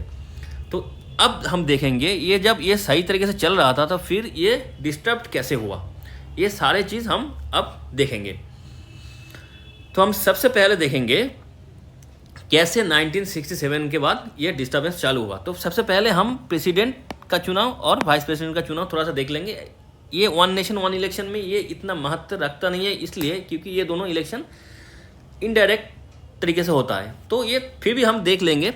तो पहले जो प्रेसिडेंट का जो इलेक्शन जो डिस्टर्ब हुआ था वो 1969 में हुआ था। उस टाइम जो जाकिर हुसैन साहब थे, जो प्रेसिडेंट थे, उनका देहांत हो गया था। उसके बाद 1977 में एक बार हुआ था, फिर फखरुद्दीन अहमद जो थे उनका भी देहांत हो, ये 2 कारण था, इन लोगों का देहांत हो गया था इसलिए। और उसके बाद 1977 से जब नीलम संजीवा रेड्डी इंडिया के भारत के प्रेसिडेंट बने उसके बाद से 5 साल तक लगातार चलता गया, वो दिक्कत नहीं आया उसके बाद से इनके बाद से नीलम संजीवा रेड्डी के बाद से प्रेसिडेंट इलेक्शन में कोई दिक्कत नहीं आया, वो लगातार 5 साल के एक के बाद एक आता गया, चलता गया। फिर वाइस प्रेसिडेंट का भी कुछ ऐसा हिस्सा है। 1969 में क्या हुआ, जीवी गिरी जो वाइस प्रेसिडेंट थे उन्होंने रिज़ाइन कर दिया, और 1987 में एक बार आर वेंकट रमन ने रिज़ाइन कर दिए थे। उसके बाद से ठीक ठाक चला, 5 साल के बाद वाइस प्रेसिडेंट का इलेक्शन भी होता गया और टर्म्स भी एडजस्ट हो गए। तो ये प्रेसिडेंट का इलेक्शन और वाइस प्रेसिडेंट का जो इलेक्शन है ये इतना इस वन नेशन वन इलेक्शन के अंदर उतना महत्व रखता नहीं है, क्योंकि ये दोनों इनडायरेक्ट इलेक्शन है। ठीक है, तो हम लोगों का जो मेन कंसर्न है यहाँ पे अभी ये है डायरेक्ट इलेक्शन क्या क्या है, डायरेक्ट इलेक्शन के ऊपर। ठीक है, मतलब लोकसभा इलेक्शन और विधानसभा इलेक्शन और लोकल बॉडीज इलेक्शन के ऊपर। ठीक है, तो अब हम देखेंगे लोकसभा और विधानसभा को। तो अगर मान लेते लोकसभा इलेक्शन अगर कभी डिस्टर्ब हो रहा है, टाइम पे नहीं हो रहा है, इसका क्या क्या कारण हो सकता है। ठीक है, जो 5 साल के बाद हर 5 साल के बाद लोकसभा इलेक्शन होना चाहिए, तो ये नहीं हो रहा है, इसके पीछे क्या क्या रीज़न, क्या क्या कारण हो सकता है। तो पहला जो कारण हो सकता है वो है मेजॉरिटी लॉस। मान लीजिए जो रूलिंग पार्टी है उसका गठबंधन की सरकार है, मतलब एक पार्टी के पास फुल मेजॉरिटी है नहीं, तो 2-3 पार्टी मिलके एक गवर्नमेंट बना के बैठा हुआ है। जैसे कि मान लीजिए यूपी गवर्नमेंट जो बनता है, या तो पहले का इंडिया गवर्नमेंट जो होता है, तो उसमें एक पार्टी के पास बहुत ज़्यादा सीट होता नहीं था, बहुत सारे पार्टी मिलके एक रूलिंग गवर्नमेंट बनाता था। तो उस टाइम में क्या होता था, जो 2-3 पार्टी जो साइड का पार्टी होता था वो लोग अपने मांगे अगर पूरी ना हो तो वो क्या करते थे, गवर्नमेंट के ऊपर से अपना सपोर्ट अपना वो हाथ खींच लेते थे। तो क्या हो जाता था, जो रूलिंग गवर्नमेंट होता था उनका मेजॉरिटी कम हो जाता था। जो मेजॉरिटी चाहिए होता है, जो गठबंधन सरकार के लिए जो मेजॉरिटी चाहिए होता है पार्लियामेंट के अंदर, तो उससे पीछे पड़ जाता था, उससे कम हो जाता था। तो ये मेजॉरिटी लॉस हो गया, तो उसका जो पार्लियामेंट जो गवर्नमेंट है वो टूट गया। फिर क्या होता था, फिर री इलेक्शन होता था, जो फिक्स टाइम है उससे पहले हो जाता था। ये एक मेजॉरिटी लॉस, ये एक पहला कारण है। दूसरा, प्राइम मिनिस्टर चॉइस मतलब कभी कभार ऐसा होता है कि देश के अंदर ऐसे फ्लो रहता है कि अगर मान लीजिए 1 साल बाद ही लोकसभा का चुनाव होना है, तो उससे 2-3 महीने या तो 5-6 महीने पहले ऐसे देश के अंदर ऐसे माहौल चल रहा है कि जो अभी रूलिंग पार्टी है, अगर वो अपने चॉइस से, मतलब जो प्राइम मिनिस्टर है वो अगर चाहे, अगर उसका इलेक्शन अब हो जाए तो उसका जीतना पक्का है, तब वो क्या करता है, वो 3-4 महीने या 5-6 महीने के पहले प्रेसिडेंट के पास चला जाता है और बोलता है कि हमें अभी वोट करवा लीजिए, मेरा चॉइस ये है, मैं आपको रिक्वेस्ट करता हूँ कि अभी वोट करवा लीजिए, तो काम अभी हो जाएगा। तो अगर प्राइम मिनिस्टर चाहे वो खुद रिक्वेस्ट करे तो ये प्रोविज़न है कि वोट इलेक्शन पहले प्रेसिडेंट करवा सकता है। ठीक है, तो ऐसे हुआ, तो अगर मान लीजिए प्राइम मिनिस्टर जाके पहले ही करवा लिए, ऐसे बहुत बार हुआ है, तो ये भी हम देखेंगे बाद में। तो इसको बोलते हैं प्राइम मिनिस्टर चॉइस, जहाँ पे प्राइम मिनिस्टर खुद चाह रहा है कि जो रूलिंग प्राइम मिनिस्टर है अभी के टाइम में, अगर वो चाहे तो वो जाके प्रेसिडेंट को बोले कि हम वोट का जो फिक्स टाइम है उससे पहले आप विधानसभा तोड़ दीजिए, लोकसभा तोड़ दीजिए, मतलब पार्लियामेंट तोड़ दीजिए, ख़त्म कर दीजिए, और नया वोट करवाने के लिए जो भी करना है आप कीजिए। ठीक है, ये होता है प्राइम मिनिस्टर चॉइस। ये दो रीज़न है जिसके वजह से क्या होता है, लोकसभा ब्रेक होता है। ठीक है, लोकसभा ब्रेक होता है। ठीक है, ये 2 रीज़न समझ में आ गया। ठीक, विधानसभा के ऊपर भी यही 2 रीज़न होता है, जो कि मेजॉरिटी लॉस हो गया। तो विधानसभा के अंदर जो रूलिंग पार्टी है, अगर उसका गठबंधन की सरकार है, अगर उसका सिंगल मेजॉरिटी पार्टी नहीं है, तो उसका भी मेजॉरिटी लॉस हो सकता है और उसका भी फिर से इलेक्शन हो सकता है। और यहाँ पे भी होता है चीफ मिनिस्टर चॉइस। अगर चीफ मिनिस्टर चाहे तो गवर्नर के पास चला गया, जाके बोला कि आप एक काम कीजिए, स्टेट के अंदर माहौल सही चल रहा है, तो आप एक काम कीजिए, 5-6 महीने पहले ही इलेक्शन करवा दीजिए। तो वहाँ पे भी ये हो सकता है, क्योंकि वहाँ पे प्रोविज़न है, अगर चीफ मिनिस्टर चाहे वो गवर्नर को रिक्वेस्ट करे तो ये इलेक्शन होगा। ठीक है, और यहाँ पे एक तीसरी कारण आता है। ये 2 कारण तो पहले भी था लोकसभा के साथ ही, मतलब साइमल्टेनियस एक तीसरा कारण जो है यहाँ पे कभी कभार ऐसा हुआ, इंडिया के अंदर बहुत बार ऐसा हुआ, जो आर्टिकल 356 होता है जिसके अंदर प्रेसिडेंट रूल आता है, ये कभी कभार अगर सेंट्रल गवर्नमेंट चाहे तो किसी भी स्टेट के ऊपर ये लगा के उसका गवर्नमेंट जो है उसको ब्रेक कर सकता है।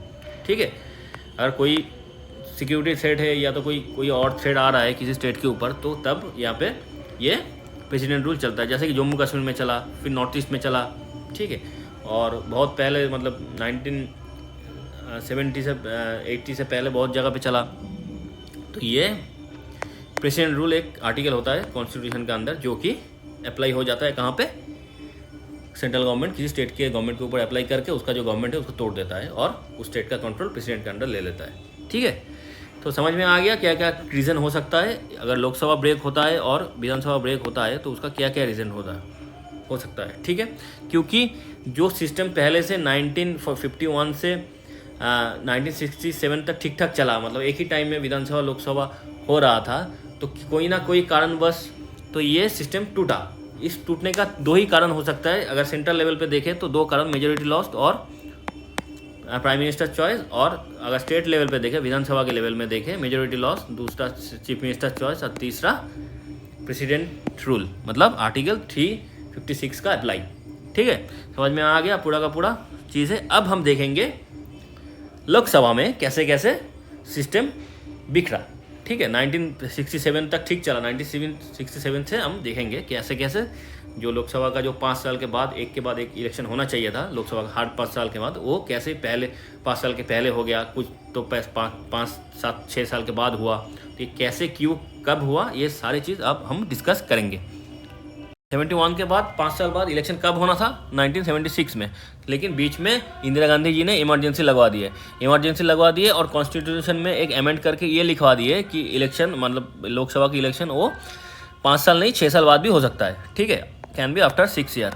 तो क्या हुआ, जो इलेक्शन 1976 में होना था वो इलेक्शन डिले होकर 1977 में हुआ। ठीक है, तो यहाँ पे भी एक दिक्कत आ गया, फिर से डिस्ट्रप्शन हो गया। जो 5 साल बाद होना था फिर 1 साल चला गया, ज़्यादा चला गया। तो एक 1977 में क्या हुआ, फिर 1977 में इंदिरा गांधी जी का हार हुई, क्योंकि देश के अंदर इंदिरा गांधी जी के विरुद्ध लहर चल रहा था, क्योंकि उन्होंने इमरजेंसी लगवाया था। जब इमरजेंसी किसी देश के अंदर लगता है तो उसमें जो लोगों का जो आम जो फंडामेंटल राइट्स वगैरह सब कुछ होता है, ये सारे चीज़ रद्द हो जाता है। तो इसी चक्कर में सारा देश में इंदिरा गांधी के विरुद्ध एक भाव चला और उसमें जनता पार्टी किस जीता और मोरारजी देसाई उन्होंने वो पीएम बने। ये मोरारजी देसाई पहले यहाँ पे था, INC में था, फिर बाद में पार्टी चेंज करके जनता पार्टी में चला गया था। ठीक है, तो यहाँ पे पहली बार जो डिस्टर्ब हुआ वो 1971 में हुआ, क्योंकि 1972 में होना था इलेक्शन, वो 1971 में हुआ। किस लिए क्योंकि इंदिरा गांधी जी का जो गठबंधन का सरकार, कांग्रेस में एक तो स्प्लिट हुआ, दूसरा कारण ये, तो इंदिरा गांधी का जो गठबंधन का सरकार चल रहा था उस टाइम दिक्कत आ रहा था उनको, तो फिर उन्होंने सोचा कि पहले इलेक्शन करवा लेते और मेजर वोट से जीत गया 1972 में। फिर क्या हुआ, फिर इमरजेंसी बीच 1976 में जो इलेक्शन हुआ था उससे पहले इमरजेंसी लग गया सारा देश में, पूरा देश में। फिर वो इलेक्शन 1 साल पीछे चला गया और 1977 में हुआ, और 1977 में जनता पार्टी जीता और मोरारजी देसाई पीएम बने। लेकिन ये जो मोरारजी देसाई का जो गवर्नमेंट है ये भी 3 साल ही, 5 साल नहीं 3 साल ही चल पाया।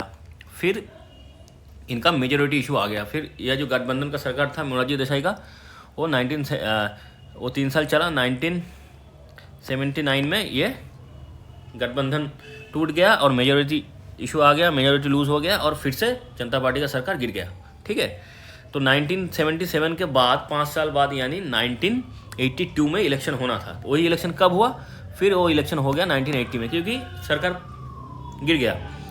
फिर 1980 में फिर इंदिरा गांधी इलेक्शन जीत गए और पीएम बन गई, और फिर 1984 में उनका बाद में असैसिनेशन हो गया। वो खालिस्तानी इशू एक था, उसमें उनका जो बॉडीगार्ड था उन्होंने ही इंदिरा गांधी जी को गोली से मार दिए।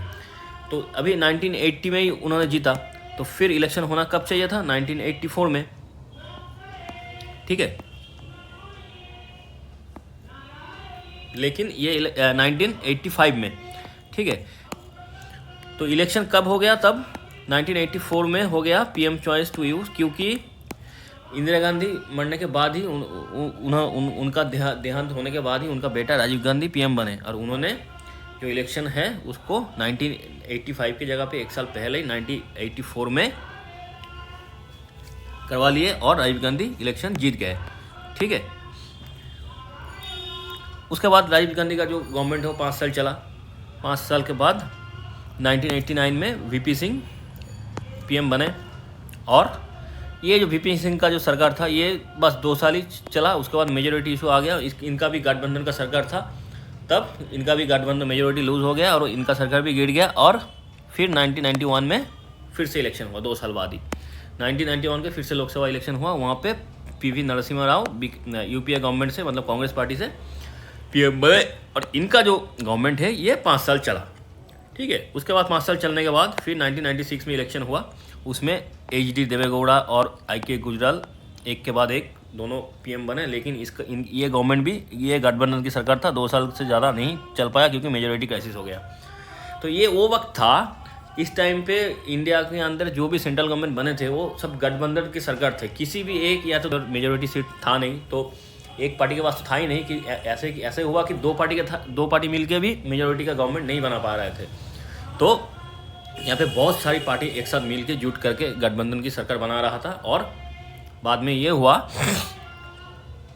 कि कोई भी सरकार 5 साल तक टिक नहीं पा रहा था, कोई 2 साल, कोई 3 साल, कोई 4 साल करके, ऐसे करके इस टाइम में ये अस्थिरता पैदा हो गया था। पूरा इंडिया के अंदर जो सेंट्रल गवर्नमेंट था, इसके अंदर कोई स्टेबिलिटी था नहीं। हर पार्टी, हर गवर्नमेंट 2-3 साल करके फिर जा रहा था, 5 साल कोई नहीं कर पा रहा था। ठीक है, ये चला 1996 तक। उसके बाद क्या हुआ, उसके बाद फिर से इलेक्शन हुआ जो कि 1996 हुआ था। उसके 5 साल बाद तो हुआ नहीं, 2 साल बाद ही गवर्नमेंट गिर गया, मेजोरिटी क्राइसिस हो गया। फिर 1980 में फिर से इलेक्शन हुआ और उसमें इंडिया गवर्नमेंट आया और अटल बिहारी जी हमारे पीएम बने। लेकिन ये गवर्नमेंट भी टिक नहीं पाया। कितना दिन ये गवर्नमेंट टिका? 13 महीने। 13 महीने के बाद एक अविश्वास प्रस्ताव लाया और उसमें एक वोट से, मतलब जानबूझ के एक वोट से इनको हरा दिया गया था। एक वोट से अटल बिहारी जी हार गए, मतलब उनका मेजोरिटी लॉस हो गया। फिर 13 महीने बाद ये सरकार फिर से गिर गया। फिर इलेक्शन हुआ, उसी एक साल बाद 99 में इलेक्शन हो गया और उसमें फिर से अटल बिहारी जी पीएम बने, वोट में जीत के इंडिया का गवर्नमेंट बना, उन्होंने पीएम बने। फिर 1999 से बाद चीज़ें सही हुआ। फिर एक बार में 5 साल चला। 1990 बाद का अटल जी का सरकार 5 साल चला। फिर 2004 में मनमोहन जी आए, उनका सरकार 5 साल चला। फिर 2009 तक चले, 2009 से 2014 तक फिर से मनमोहन जी का सरकार चला, मतलब यूपीए गवर्नमेंट चला। फिर मोदी जी की गवर्नमेंट आए 2014 में, धूमधाम से आया, और ये भी 5 साल तक चला, 2019 तक। फिर 19 से 24 तक, मतलब अब तक अभी इंडिया के अंदर बीजेपी, यानी बीजेपी लेड इंडिया का गवर्नमेंट चल रहा है। तो ये अभी 1999 से ये चीज़ें सही हुआ फिर से। उससे पहले मतलब ये 1967 से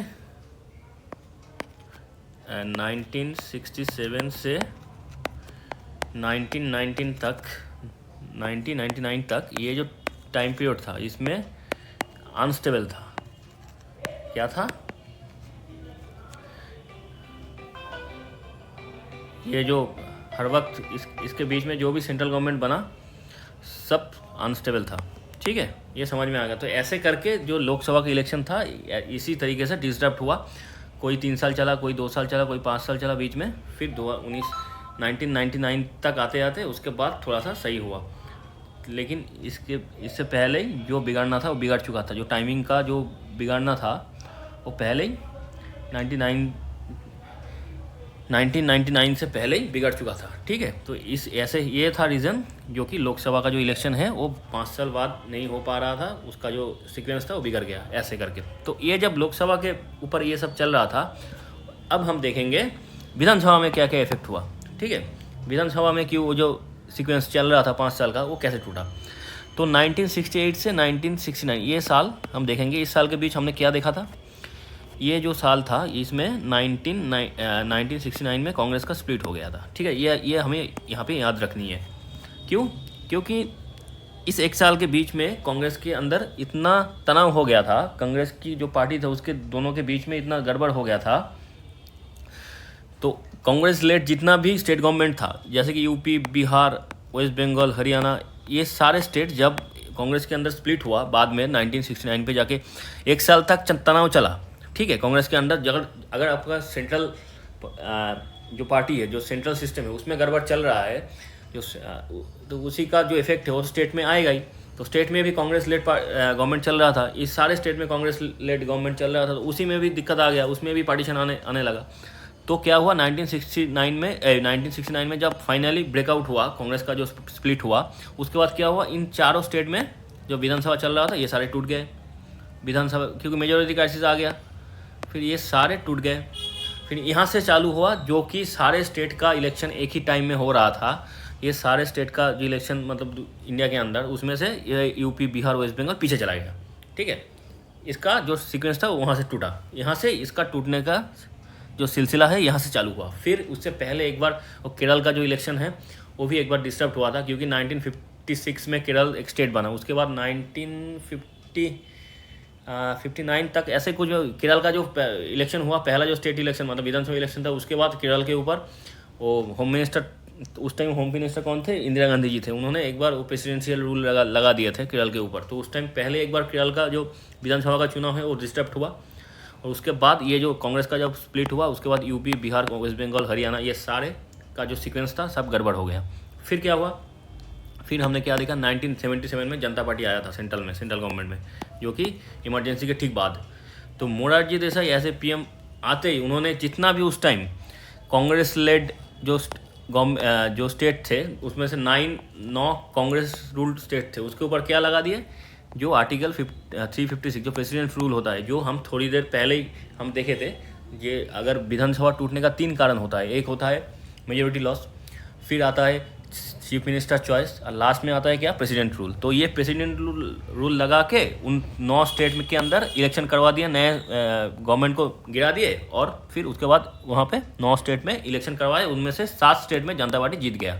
ठीक है, ये काम मोरारजी देसाई ने जनता पार्टी से, जब उन्होंने 1977 में पीएम बने तो ये काम करे। ये काम नहीं, ये एक्चुअली गलत काम था। ठीक है, ये गलत काम करे उन्होंने, क्योंकि बेवजह कोई रीज़न के, अगर सिक्योरिटी थ्रेट है, अगर कोई स्टेट का चीफ मिनिस्टर आप देश के लिए सिक्योरिटी स्टेट बन जाता है, या तो वो किसी एंटी सोशल को सपोर्ट करता है, या तो टेररिस्ट को शेल्टर देता है, तो ऐसे कुछ बड़ा कारण हो, या तो स्टेट के अंदर बहुत ज़्यादा अनस्टेबिलिटी है, या तो दंगे राइट चल रहा है, तो बहुत बड़ा कुछ कारण ना हो तो आपको ये प्रेसिडेंट रूल लगाना नहीं चाहिए। ठीक है, लेकिन ये जनता पार्टी के मोरारजी देसाई ने क्या किया, फिर आके यहाँ पे प्रेसिडेंट रूल लगा के सारे जगह पे करके सारे जगह पे सरकार को गिरा दिया। कांग्रेस का जो सरकार था 9 स्टेट के अंदर गिरा के उसमें फिर से इलेक्शन करवाया, और उसमें 7 स्टेट में जनता पार्टी जीत गया। ठीक है, ये मोरारजी देसाई ने किया, क्योंकि एक्चुअली इसके पहले इमरजेंसी भी लगाया था इंदिरा गांधी जी, तो उसका गुस्सा तो था ही। ये सारे चीज़ को लेके उन्होंने ये किया। फिर क्या हुआ, फिर 1980 में जनता पार्टी का सरकार गिर गया सेंट्रल में, और फिर इंदिरा गांधी जी बने पीएम, इलेक्शन जीत के मैसी। उन्होंने आते क्या किया, फिर जो 9 स्टेट में इलेक्शन करवाए थे मोरारजी देसाई ने, मतलब प्रेसिडेंट रूल लगा के उसी 9 स्टेट में इंदिरा गांधी आते ही लगा दिया प्रेसिडेंट रूल। ठीक है, वो जो मोरारजी देसाई ने किया, ठीक आते ही उसका रिवर्स करके इंदिरा गांधी जी ने उसके ऊपर प्रेसिडेंट रूल लगा दिए, और उस सारे 9 स्टेट के अंदर फिर से गवर्नमेंट गिराया गया जनता पार्टी का। फिर वहाँ पे इलेक्शन करवाया गया, उनमें से 6 से 7 स्टेट फिर कांग्रेस ने जीत लिया। ठीक है, ये एक जो जनता पार्टी ने किया उसी का उल्टा इंदिरा गांधी जी ने किया। तो उस टाइम ये खेल बन गया था, मतलब जो भी सेंट्रल गवर्नमेंट में आता था, वो जो दूसरे पार्टी होता था उसके लेड कोई भी स्टेट होता था, स्टेट गवर्नमेंट हुआ तो उसके ऊपर प्रेसिडेंट रूल लगा के उसका गवर्नमेंट गिरा के फिर इलेक्शन करवा के वो भी स्टेट ले लेते थे। तो ये एक खेल बन गया था उस टाइम, और ऐसे करते हुए पूरा जो इंडिया के अंदर जो भी विधानसभा हर एक स्टेट का चल रहा था, उसका टाइम जो सीक्वेंस है वो सारे बिखर गया। कोई 1 महीने पहले चला गया, कोई 1 साल पीछे चला गया, कोई 5 साल पहले चला गया। ये सारे चीज़ ये सारी चीज़ होने लगा पूरा का पूरा जो सिस्टम चल रहा था 5 साल बाद एक साथ, जो लोकसभा इलेक्शन उसके साथ साथ विधानसभा इलेक्शन, ये सारे पूरा सिस्टम ही हिल गया। और एक तो पहले से लोकसभा में तो दिक्कत चल ही रहा था, अब विधानसभा भी पूरा का पूरा इधर उधर हो गया। ये हो गया कि ये हम लोग समझ लिए कैसे जो 5 साल जो 1951 से जो 1967 तक ठीक ठाक जो 5 साल बाद एक साथ विधानसभा का चुनाव और लोकसभा का चुनाव हो रहा था, वही चीज़ कैसे 1967 के बाद कैसे बिखर गया टाइमिंग, सीधा इधर टाइमिंग का जो सीक्वेंस है वो कैसे बिखर गया, कैसे इधर उधर चला गया, ये चीज़ हम लोगों ने समझ लिया। पहले लोकसभा का सीक्वेंस देख लिया, फिर विधानसभा देख लिया, तो कैसे ये हुआ। ठीक है, तो अब हम देखेंगे जब ये एक खेला बन गया, मतलब कोई भी गवर्नमेंट सेंट्रल गवर्नमेंट में आ रहा है, फिर उसको ऊपर ये मेजोरिटी का क्राइसिस आ रहा है, फिर सेंट्रल गवर्नमेंट में जो आ रहा है वो प्रेसिडेंट रूल लगा रहा है, किसी दूसरे पार्टी जो उसका जो लेट जो उसका जो अंडर जो भी स्टेट होता है उसके ऊपर प्रेसिडेंट रूल लगा के उसमें फिर से इलेक्शन करवा के वो भी स्टेट ले उसके ऊपर खुद का गवर्नमेंट बना रहा है। ये सारे चीज़ जब चल रहा है, ये एक उस टाइम में एक खेला बन गया, मतलब हर कोई ऐसा कर रहा था। तो उसको प्रिवेंट करने के लिए दो चीज़ हुआ। उसको प्रिवेंट करने के लिए 1985 में राजीव गांधी जी ने क्या किया, 52nd कॉन्स्टिट्यूशन अमेंडमेंट किया, मतलब कॉन्स्टिट्यूशन में थोड़ा सा चेंज लाए और जाके anti defection law. Anti defection law क्या है? एंटी डिफेक्शन लॉ है कोई भी आपका मतलब किसी पार्टी का कोई एमपी हो, एमएलए हो, वो अपने पार्टी को छोड़ के दूसरे पार्टी में नहीं जा सकता। ठीक है, अगर जाएंगे तो उसका कोई रीज़न होना चाहिए, ऐसे वैसे अचानक से छोड़ के चला गया तो उसके अगेंस्ट एक्शन होगा। तो ये सारे चीज़ उसमें लिखा था। इसके चलते हुए तो ये जो पहले धनाधन मेजोरिटी क्राइसिस हो रहा था, कोई भी एमएलए कोई भी एमपी आज इस पार्टी पे कल उस पार्टी पे, 2 हफ्ते में 3 बार पार्टी चेंज कर लिए, ऐसे हरियाणा में हुआ था। तो ये सारे चीज़ जो की है, ये सारे चीज़ के ऊपर थोड़ा सा रोक लग गया। लेकिन इसमें भी थोड़ा सा लूफॉल्स थे, क्योंकि एंटी डिफेक्शन में ये था कि आप अकेला नहीं जा सकते हो, लेकिन 1/3 मेंबर लेके आप जा सकते हो। अगर आप एक पार्टी में 10 मेंबर है, मतलब 9 मेंबर है, तो आप अकेले मतलब एक मेंबर नहीं जा सकता पार्टी छोड़ के, लेकिन उसके साथ अगर 3 मेंबर चला गया एक साथ तो आप जा सकते हो। ठीक है, तो ये चीज़ लूफॉल्स था उसमें, मतलब एंटी डिफेक्शन लॉ तो आया लेकिन उसमें भी लूफॉल्स थे। तो बाद में वही चीज़ और एडवांस हुआ, मतलब उसके बाद ये हुआ कि अगर पार्टी छोड़ना है तो आप अकेला नहीं जा सकते हो, 1/3 मेंबर लेके भी आप नहीं जा सकते हो, आपको 2/3 अगर छोड़ना है तो लगभग 2/3 लेके जाना है। ये बाद में अमेंडमेंट हुआ। 2/3 मतलब अगर 9 लोग का पार्टी है, आपको 6 लोग को, अगर 6 लोग एक साथ छोड़ रहा है पार्टी, तभी आप छोड़ सकते हो। ठीक है, तभी वो पार्टी टूट सकता है, वरना नहीं, उससे कम होगा तो नहीं होगा। ये बाद में अमेंडमेंट हुआ। ठीक है, ये सारी चीज़ धीरे धीरे करके एडवांस हुआ। लेकिन उस टाइम जो एंटी डिफेक्शन लॉ बना वो परफेक्ट नहीं था, क्योंकि उसमें आप अकेला छोड़ नहीं सकते हो पार्टी को, लेकिन 1/3 लेके आप जा सकते हो, ये था। तो बाद में ये और भी एडवांस हुआ कि 1/3 की जगह 2/3 हुआ। लेकिन जो भी है, ये चीज़ होने के बाद थोड़ा बहुत ये जो इधर उधर जाने वाला जो हिस्सा था, मतलब आज इस पार्टी कल उस पार्टी, एक महीने बाद तीसरे पार्टी, ये सारा चीज़ थोड़ा सा रुका। और एक चीज़ हुआ 1994 में। 1994 में क्या हुआ, सुप्रीम कोर्ट का एक जजमेंट आया, उसका नाम था एसआर बोमाई केस। ठीक है, और उसमें क्या था, एसआर बोमाई एक्चुअली सीएम के कर्नाटक के चीफ मिनिस्टर थे, जिसका गवर्नमेंट भी ऐसे आर्टिकल 356 लगा के गिरा दिया गया था। तो उन्होंने और दूसरे कुछ स्टेटों के चीफ मिनिस्टर मिलके, जिनका गवर्नमेंट भी 356 के ऊपर आधारित होकर गिरा दिया गया था, तो ये सारे लोग मिलके सुप्रीम कोर्ट में केस कर दिया। और सुप्रीम कोर्ट में 9 जज की एक बेंच बैठी और उन्होंने एक जजमेंट दिया जो कि इनके फेवर में दिया था, एसआर बोमाई में। उन्होंने बोला, सुप्रीम कोर्ट ने बोला कि जैसे कोई भी कारण दिखा के ये आर्टिकल 356 यूज़ नहीं कर सकता सेंट्रल गवर्नमेंट। ठीक है, ये जब जजमेंट आया, इसके बाद ये 356 का जो प्रयोग है, कभी भी कोई भी सेंट्रल गवर्नमेंट किसी के सरकार के ऊपर, कोई भी स्टेट गवर्नमेंट के ऊपर लगा देने का जो टेंडेंसी था, ये बंद हो गया। ठीक है, क्योंकि यहाँ पे बहुत स्ट्रिक्ट एक प्रोटोकॉल आ गया, क्योंकि ऐसा तैसे कोई भी रीज़न देके आप नहीं कर सकते हो। ये जो स्टेट के ऊपर आप 356 लगा रहे हो, आर्टिकल 356, इसके पीछे कोई ठोस कारण होना चाहिए, कुछ भी बोल के आप नहीं कर सकते हो। ये जो जजमेंट आया, इसके बाद 356 का जो यूज़ है ये कंट्रोल में आ गया। और ये जो एंटी डिफेक्शन लॉ आया, इसके बाद ये लोग जो पार्टी अचानक से छोड़ के खुद का पार्टी बना लिया या दूसरे पार्टी में चला गया, ये सारे जो मेजोरिटी का क्राइसिस है वो भी थोड़ा सा कंट्रोल में आ गया था। ठीक है, तो ये दो चीज़ इसको प्रिवेंट करने के लिए हुआ था। अब हम देखेंगे, ये तो दोनों का जो सीक्वेंस था ये तो बिखर गया, ये तो हम देख ही लिए, मतलब विधानसभा और लोकसभा का जो एक साथ होने का जो सीक्वेंस था ये तो बिखर गया। ठीक है, तो अब हम देखेंगे कैसे कैसे उसके बाद 1999 के बाद 1999 के बाद कैसे कैसे चीज़ें, मतलब ये चीज़ ठीक करने का मांग उठा कि उसके पहले कैसे कैसे मांग उठा, तो ये कौन क्या क्या मांग किए, ये सारी चीज़ देखेंगे। तो हमने देखा क्या, 1967 से 1999 तक ये सारे प्रॉब्लम हुआ, मतलब जो भी सीक्वेंस का जो गड़बड़ी हुआ इसी टाइम के बीच में हुआ। ठीक है, फिर इसके बीच में 1982 से 1983 के बीच में इलेक्शन कमीशन ने एक बार बोला कि हमने ये जो इलेक्शन जो टाइम का जो सेगमेंट है ये जब बिखर गया, इसको फिर से एक साथ करवानी है।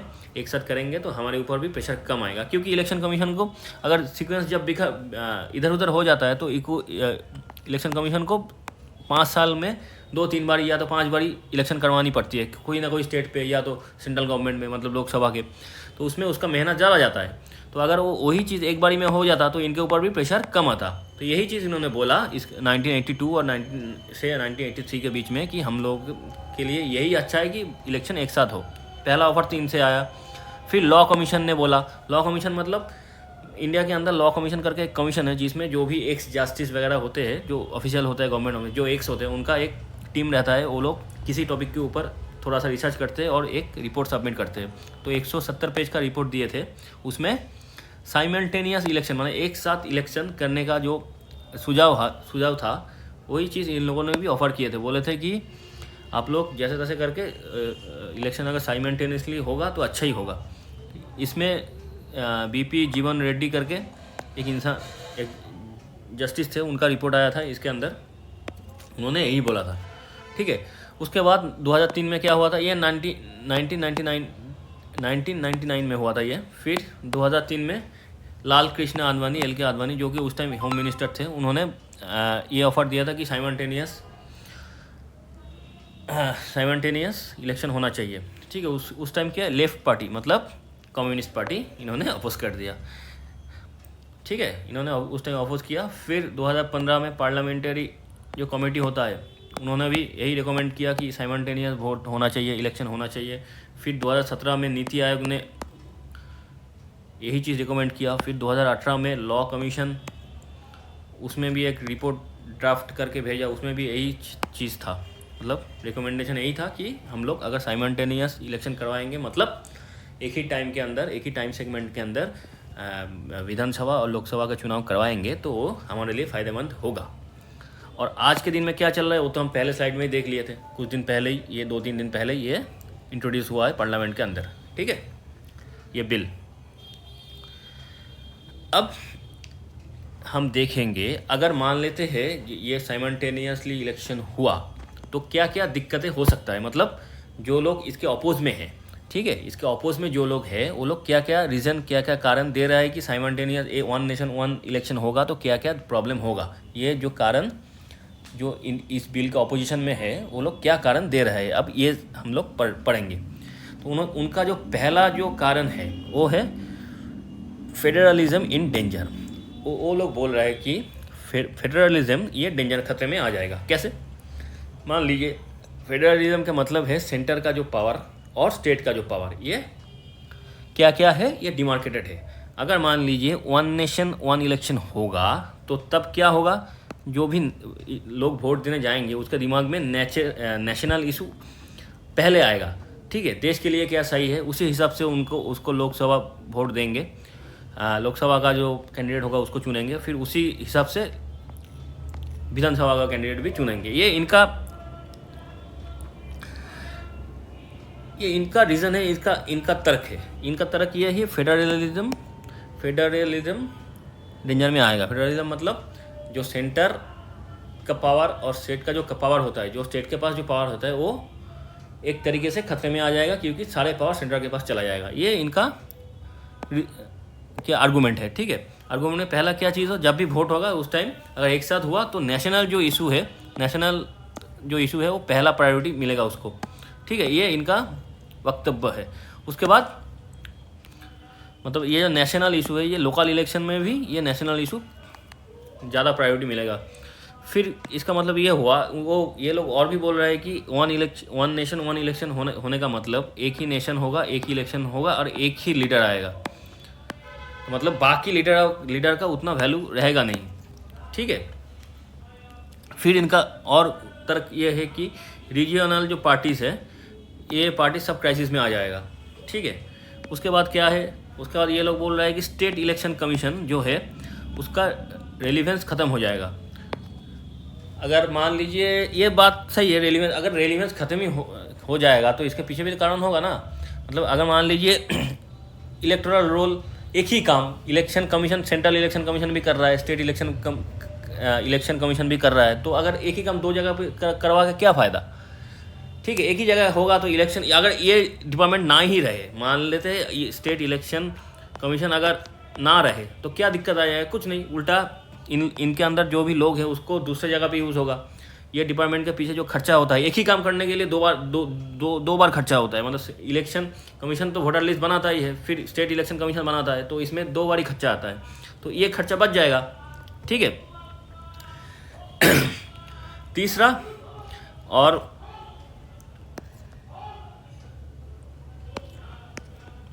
इधर जो उसके बाद क्या कारण हो रहा है, तो parliamentary system into presidential system. ये उनका ये भी तर्क है कि बाद में ये जो पार्लियामेंट्री सिस्टम चल रहा था देश के अंदर चल रहा है, ये एक टाइम के बाद प्रेसिडेंशियल सिस्टम में कन्वर्ट हो जाएगा। लेकिन इसका कोई तर्क बनता नहीं, क्योंकि इसके लिए अभी बिल में कहीं पे ऐसा कुछ लिखा नहीं है कि पार्लियामेंट्री सिस्टम जाके बाद में प्रेसिडेंशियल सिस्टम बनेगा। ठीक है। तो ये स्टेट इलेक्शन कमीशन का अगर नहीं भी रहे, कोई, मुझे नहीं लगता कोई दिक्कत होगा, क्योंकि स्टेट इलेक्शन कमीशन का जो काम है वो सेंट्रल इलेक्शन कमीशन कर ही रहा है। ठीक है। और स्टेट में जो लोग इलेक्शन में, मतलब ये पंचायत और म्यूनिसिपल में वोट दे रहा है, वही लोग जाके विधानसभा में वोट दे रहा है, वही लोग जाके वहाँ पे वोट दे रहा है कि लोकसभा में। तो अगर स्टेट इलेक्शन कमीशन ना भी रहे कोई दिक्कत है नहीं। और regional party will be in crisis, ये मुझे नहीं लगता कि ये कारण भी ठीक है, क्योंकि अगर हम दिल्ली का इलेक्शन देखें, दिल्ली में क्या होता है, अगर जब लोकसभा इलेक्शन होता है उसमें बीजेपी को ज़्यादा वोट मिलता है, ज़्यादा सीट मिलता है। ठीक है। और उसी एक ही जगह पे जब विधानसभा का इलेक्शन होता है उसमें बीजेपी को कम और आम आदमी पार्टी को ज़्यादा सीट मिलता है। तो लोगों के दिमाग में है उसका सोच, और उसका ऐसा नहीं है कि वो मूर्ख है। ठीक है। इंडिया का जो वोटर है वो ठीक ठाक है, उनको सब कुछ मालूम है तो कौन सा विधानसभा का इलेक्शन है। क्योंकि अगर दिल्ली में ये एक बार ही नहीं हुआ, 2 लोकसभा इलेक्शन और 2 विधानसभा इलेक्शन में ऐसा ही हुआ था। ठीक है। लास्ट 2 लोकसभा और लास्ट 2 विधानसभा में दिल्ली में ऐसा ही हुआ था कि लोकसभा का जो इलेक्शन हुआ तब ये हमारे एनडीए का जो बीजेपी पार्टी है तो ये जीता, और जब इलेक्शन विधानसभा में गया तब आम आदमी पार्टी ने जीता। तो लोग अगर विधानसभा में किसको वोट करनी है, लोकसभा में किसको करनी है, विधानसभा में लोकल इशू क्या है, ठीक है, ये सारे जो चीज़ है ये जो वोटर है उनके दिमाग में होता है। ठीक है। वो लोग सही तरीके से ठीक ठाक जगह पे वोट डाल देते हैं। तो ये सारे कारण वो लोग बोल रहे हैं। और दूसरा एक और है अकाउंटेबिलिटी। तो SY कुरैशी करके एक इलेक्शन कमिश्नर थे, इन्होंने बोला कि अगर इन्होंने एक तर्क दिया, मतलब एक जो तर्क दिया कि बोला कि अगर 5 साल में 2-3 बार इलेक्शन होता है तो इसका एक सुविधा ये है कि नेता को साल में 5 साल के अंदर 2-3 बार जनता के पास जाना होता है, और उन्होंने क्या क्या अच्छा काम किया, जनता के लिए क्या किया, उसका अकाउंटेबिलिटी बोलना पड़ता है। मतलब ये मैंने किया, ये सारे अकाउंटेबिलिटी दिखाना पड़ता है। ये तर्क तो उन्होंने दिया, सुनने में तो ये तर्क बहुत अच्छा लग रहा है कि सही बात है, 5 साल में 2 बारी 3 बारी इलेक्शन हुआ तो नेता को जनता के पास जाना होगा, और नेता ने कुछ गलत काम किया होंगे तो जनता के साथ आँख में आँखें डाल के बात कर नहीं पाएगा, फिर ये नेता हट जाएगा। ठीक है। तो और इसको ठीक करने के लिए नेता इससे डरेगा और 5 साल में बहुत काम करेगा। अगर ये चीज़ उनके सुनने में तो अच्छा लगता है, लेकिन प्रैक्टिकली ये होता नहीं है। ठीक है। प्रैक्टिकली अगर ये होता तो बहुत सारे प्रॉब्लम सॉल्व हो जाता। तो इतने साल तक तो ऐसा ही चल रहा है कि 5 साल में 2-3 बारी वोट हो रहा है, इलेक्शन हो रहा है, तो सारे प्रॉब्लम तो सॉल्व हो जाना चाहिए था, लेकिन ये होता नहीं है। असल में क्या होता है, ये नेता लोगों के पास जाता है और वही शॉर्ट टर्म इंटरेस्ट जो बोलते हैं ना हम लोग, जो भाता बोलते हैं कि आपको 2,000 रुपया मिलेगा, ये जो बेटी है उनको 2,000 मिलेगा, जो बूढ़े लोग हैं उनको 2,000 मिलेगा, ये सब सारे चीज़ उल्टा सीधा स्कीम अनाउंस कर देते हैं और फिर वोट भी जीत लेते हैं और पैसा भी बर्बाद कर देते हैं, लोगों की पैसा। तो ये जो अकाउंटेबिलिटी का जो आर्गूमेंट है ये सुनने में अच्छा लगता है, लेकिन ये रियलिज्म में बेस नहीं होता। फिर होता है फिजिबिलिटी। हाँ, यहाँ पे ये जो कारण है जो constitution is not allow this. हाँ, अभी तक कॉन्स्टिट्यूशन में जो भी आर्टिकल वगैरह लिखा हुआ है उसमें उसके हिसाब से ये अलाउ नहीं होता है। मतलब अभी उसको अलाउ नहीं किया जा सकता क्योंकि उसमें अमेंडमेंट करना होगा। अगर इस बिल को one nation one election bill को अगर इम्प्लीमेंटेशन करनी है तो कॉन्स्टिट्यूशन में कुछ अमेंडमेंट करनी होगी, तो डायरेक्टली वो ऐसे ये पास भी नहीं होगा और इम्प्लीमेंटेशन भी इसका नहीं होगा, क्योंकि कॉन्स्टिट्यूशन में कुछ अमेंडमेंट होने के बाद ही ये अलाउ होगा। ठीक है, ये तर्क तो ठीक है, लेकिन इसके लिए हो जाएगा ये तो कॉन्स्टिट्यूशन में अगर आपको पार्लियामेंट में 2/3 मेजोरिटी है तो ये पास होगा, वरना नहीं होगा। ये तो सरल सी हिसाब है। ठीक है, उसके बाद क्या होता है, ये लोग और एक तर्क दे रहा है कि arrangement of EVM and staff are impossible. ये बोल रहा है कि इतने सारे एक साल में पूरा देश में अगर इलेक्शन होगा तो इतना सारा ईवीएम, इतना सारा स्टाफ कहाँ से लेके आओगे।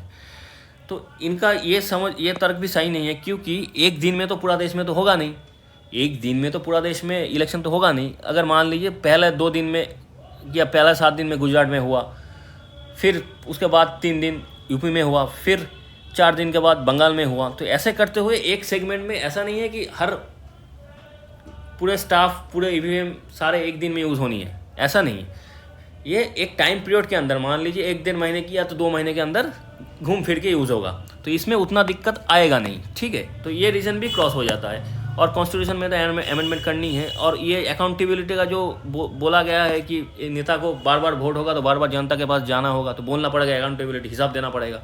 तो ये होता तो सारे प्रॉब्लम सॉल्व होते, ये होता नहीं है।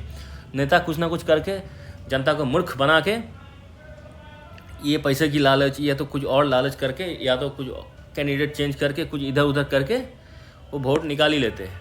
ठीक है, तो ये कुछ फ़ायदा है नहीं इसका। बाकी 1 नेशन 1 इलेक्शन 1 लीडर ऐसा भी नहीं है, लोगों को अच्छी तरीके से मालूम है कैसे कहाँ कौन से लीडर को चुनना है। ठीक है, फिर ये नेशनल इशू और लोकल इशू वाला जो कारण है, ये नेशनल इशू और लोकल इशू क्या है ये लोगों को अच्छी तरीके से मालूम होता है, और उसी के बेस में ये लोग वोट भी देते हैं। उसका एग्जाम्पल दिल्ली खुद है। ठीक है, दिल्ली खुद है, उड़ीसा भी है। उड़ीसा में भी बीजेपी का जब लोकसभा का जो इलेक्शन होता है उस टाइम बीजेपी को ज़्यादा वोट मिलता है। फिर और विधानसभा का जब होता है, लास्ट में विधानसभा इलेक्शन में बीजेपी जीत गया उधर उड़ीसा में, लेकिन उससे पहले था कि नवीन पटनायक जी को विधानसभा में ज़्यादा वोट मिलता था, मतलब बीजेडी को, बीजू जनता दल को ज़्यादा वोट मिलता था विधानसभा में, और यहाँ पे और लोकसभा में भी उनको ज़्यादा ही मिलता था, लेकिन वोट का जो परसेंटेज है वो लोकसभा में बीजेपी को थोड़ा ज़्यादा मिलता था विधानसभा के हिसाब से। ठीक है, तो ये सारे कारण जो है, ये सारे कारण उतना सही है नहीं। ठीक है, तो अगर ये फेडरलिज्म अगर डेंजर में ही होता, ठीक है, ये जो कारण पहला कारण जो फेडरलिज्म इन डेंजर, ये जो बोल रहे हैं सारे ऑपोजिशन वाले, तो ये अगर डेंजर में होता तो ये जब 1952 से 1967 तक इंडिया के अंदर तो ये 1 नेशन 1 इलेक्शन ही चल रहा था। ठीक है, तो तब तो आया नहीं फेडरलिज्म इन डेंजर, तो अब कैसे आएगा, अब भी आना नहीं चाहिए। और यूएसए में, मतलब अमेरिका में, वो भी एक ही टाइम में वोट करवाता है। ठीक है, लगभग सारे वोट एक ही टाइम के फिक्स टाइम में, सालों में 2 साल की या 4 साल बाद फिक्स टाइम में होता है, तो उसमें भी तो फेडरलिज्म चलता है, तो उसमें तो कभी कोई दिक्कत नहीं आया। ठीक है, और वो जो मैं पहले ही बोल रहा था, 2014 में एक लोकसभा इलेक्शन हुआ था जहाँ पे बीजेपी 7-0 से जीता, और वहीं पे विधानसभा इलेक्शन हुआ जहाँ पे 70 सीटों में से 67 सीट ये आम आदमी पार्टी को मिल गया। फिर 2019 में फिर से बीजेपी लोकसभा इलेक्शन जीता, लेकिन 70 में से 62 सीट आम आदमी पार्टी को मिला। ठीक है, तो ये लोगों को, जनता को मालूम है इलेक्शन कब, कौन सा विधानसभा इलेक्शन है, कौन सा विधानसभा के वोट के लिए वोट हम देंगे, कौन सा इसके लिए वोट देंगे लोकसभा के लिए। ठीक है, तो इसमें कोई दोहराई नहीं है कि एक साथ होगा तो लोग गलती से सारे वोट नेशनल इशू के ऊपर बेस करके दे देंगे। ये तर्क सही नहीं है। लोगों के पास सारे बुद्धि है, कौन से पहले लोगों को पहले के अभी तो सोशल मीडिया का ज़माना है, डिजिटलाइजेशन हो गया है, लोगों के पास मोबाइल है, तो अभी भी लोगों के जो कॉन्सेप्ट और भी ज़्यादा क्लियर हो गया है। तो ऐसे अब जब वोट होगा तो कभी लोगों के सारे मुद्दे के ऊपर क्या क्या डिसीजन लेनी है लोगों के पास, जनता के पास क्लियर होता ही है। तो पहले फिर भी गलत हो सकता था, क्योंकि उस टाइम इतना सारे मीडिया, इतना सारे लोकल मीडिया, मतलब फ़ोन के अंदर डिजिटलाइजेशन था नहीं, सोशल मीडिया इतना था नहीं, तो लोग दूर दूर में क्या चल रहा है उतना अवेयर था नहीं, तो तब हो सकता था। लेकिन आज के दिन में जब इतना अवेयरनेस है पॉलिटिकल, और आज के दिन में देश के अंदर पॉलिटिकल अवेयरनेस भी पहले से बहुत ज़्यादा है, तो इस वक्त में आके ये सोचना कि लोग समझ नहीं पाएंगे कौन सा नेशनल इशू है, कौन सा लोकल इशू है, कौन सा लोकसभा का इलेक्शन है, कौन सा विधानसभा का इलेक्शन है, कौन सा लोकसभा का कैंडिडेट है, कौन सा विधानसभा का कैंडिडेट है, ये सारे चीज़ लोगों के पास लोग समझ नहीं पाएंगे। ये कारण देना भी मूर्खता होता है, तो ये कारण जस्टिफाइड है नहीं एक्चुअली। तो लोगों को सारे चीज़ अच्छी तरीके से मालूम है। ठीक है, ये हो गया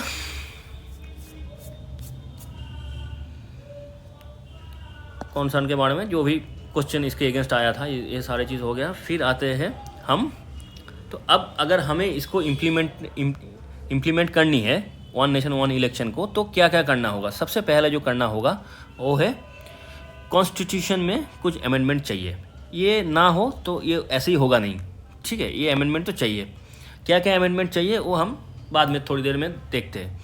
फिर क्या होगा, रिप्रेजेंटेशन ऑफ पीपल एक्ट 1951, ये जो रिप्रेजेंटेशन ऑफ पीपल एक्ट है 1951 की, इसमें भी कुछ अमेंडमेंट चाहिए।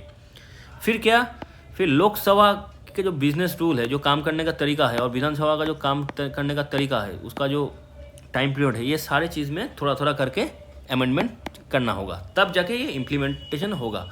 और एक चीज़ क्या चाहिए, पॉलिटिकल कल्चर। देश के अंदर बाकी जो अपोजिशन पार्टी, जो भी जितना भी पार्टी है, पॉलिटिकली एवर और पॉलिटिकली एटिकेटेड, ठीक है, अच्छी एटिकेट होना चाहिए। मतलब ये बेवजह झगड़ा ना करके प्रॉब्लम को कैसे सुलझा जाए, प्रॉब्लम को कैसे सॉल्व किया जाए, ये सोचना, ये जो होता है वो सोशलाइजेशन बोलते हैं उसको। मतलब आप एज ए सोशल बीइंग आप बिहेव करें, आपका बिहेवियर सोसाइटी के साथ एडजस्ट होना चाहिए। मतलब ऐसा बिहेवियर ना हो कि पार्लियामेंट के अंदर आप झगड़ा करना चालू कर दिए, इसी बिल को लेकर मार धाड़ चालू कर दिए, ये सब नहीं होना चाहिए।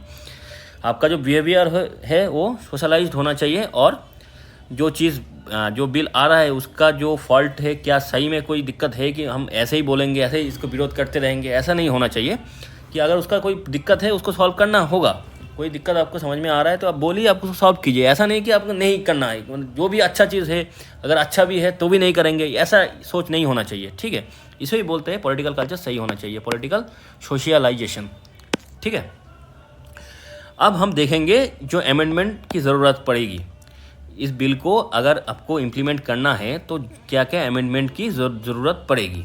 मतलब इसके अंदर वही कॉन्स्टिट्यूशन के अंदर क्या क्या चेंजेस की ज़रूरत पड़ेगी। तो सबसे पहले जो चेंज होगा वो आर्टिकल 85 और आर्टिकल 174 में होगा, क्योंकि यहाँ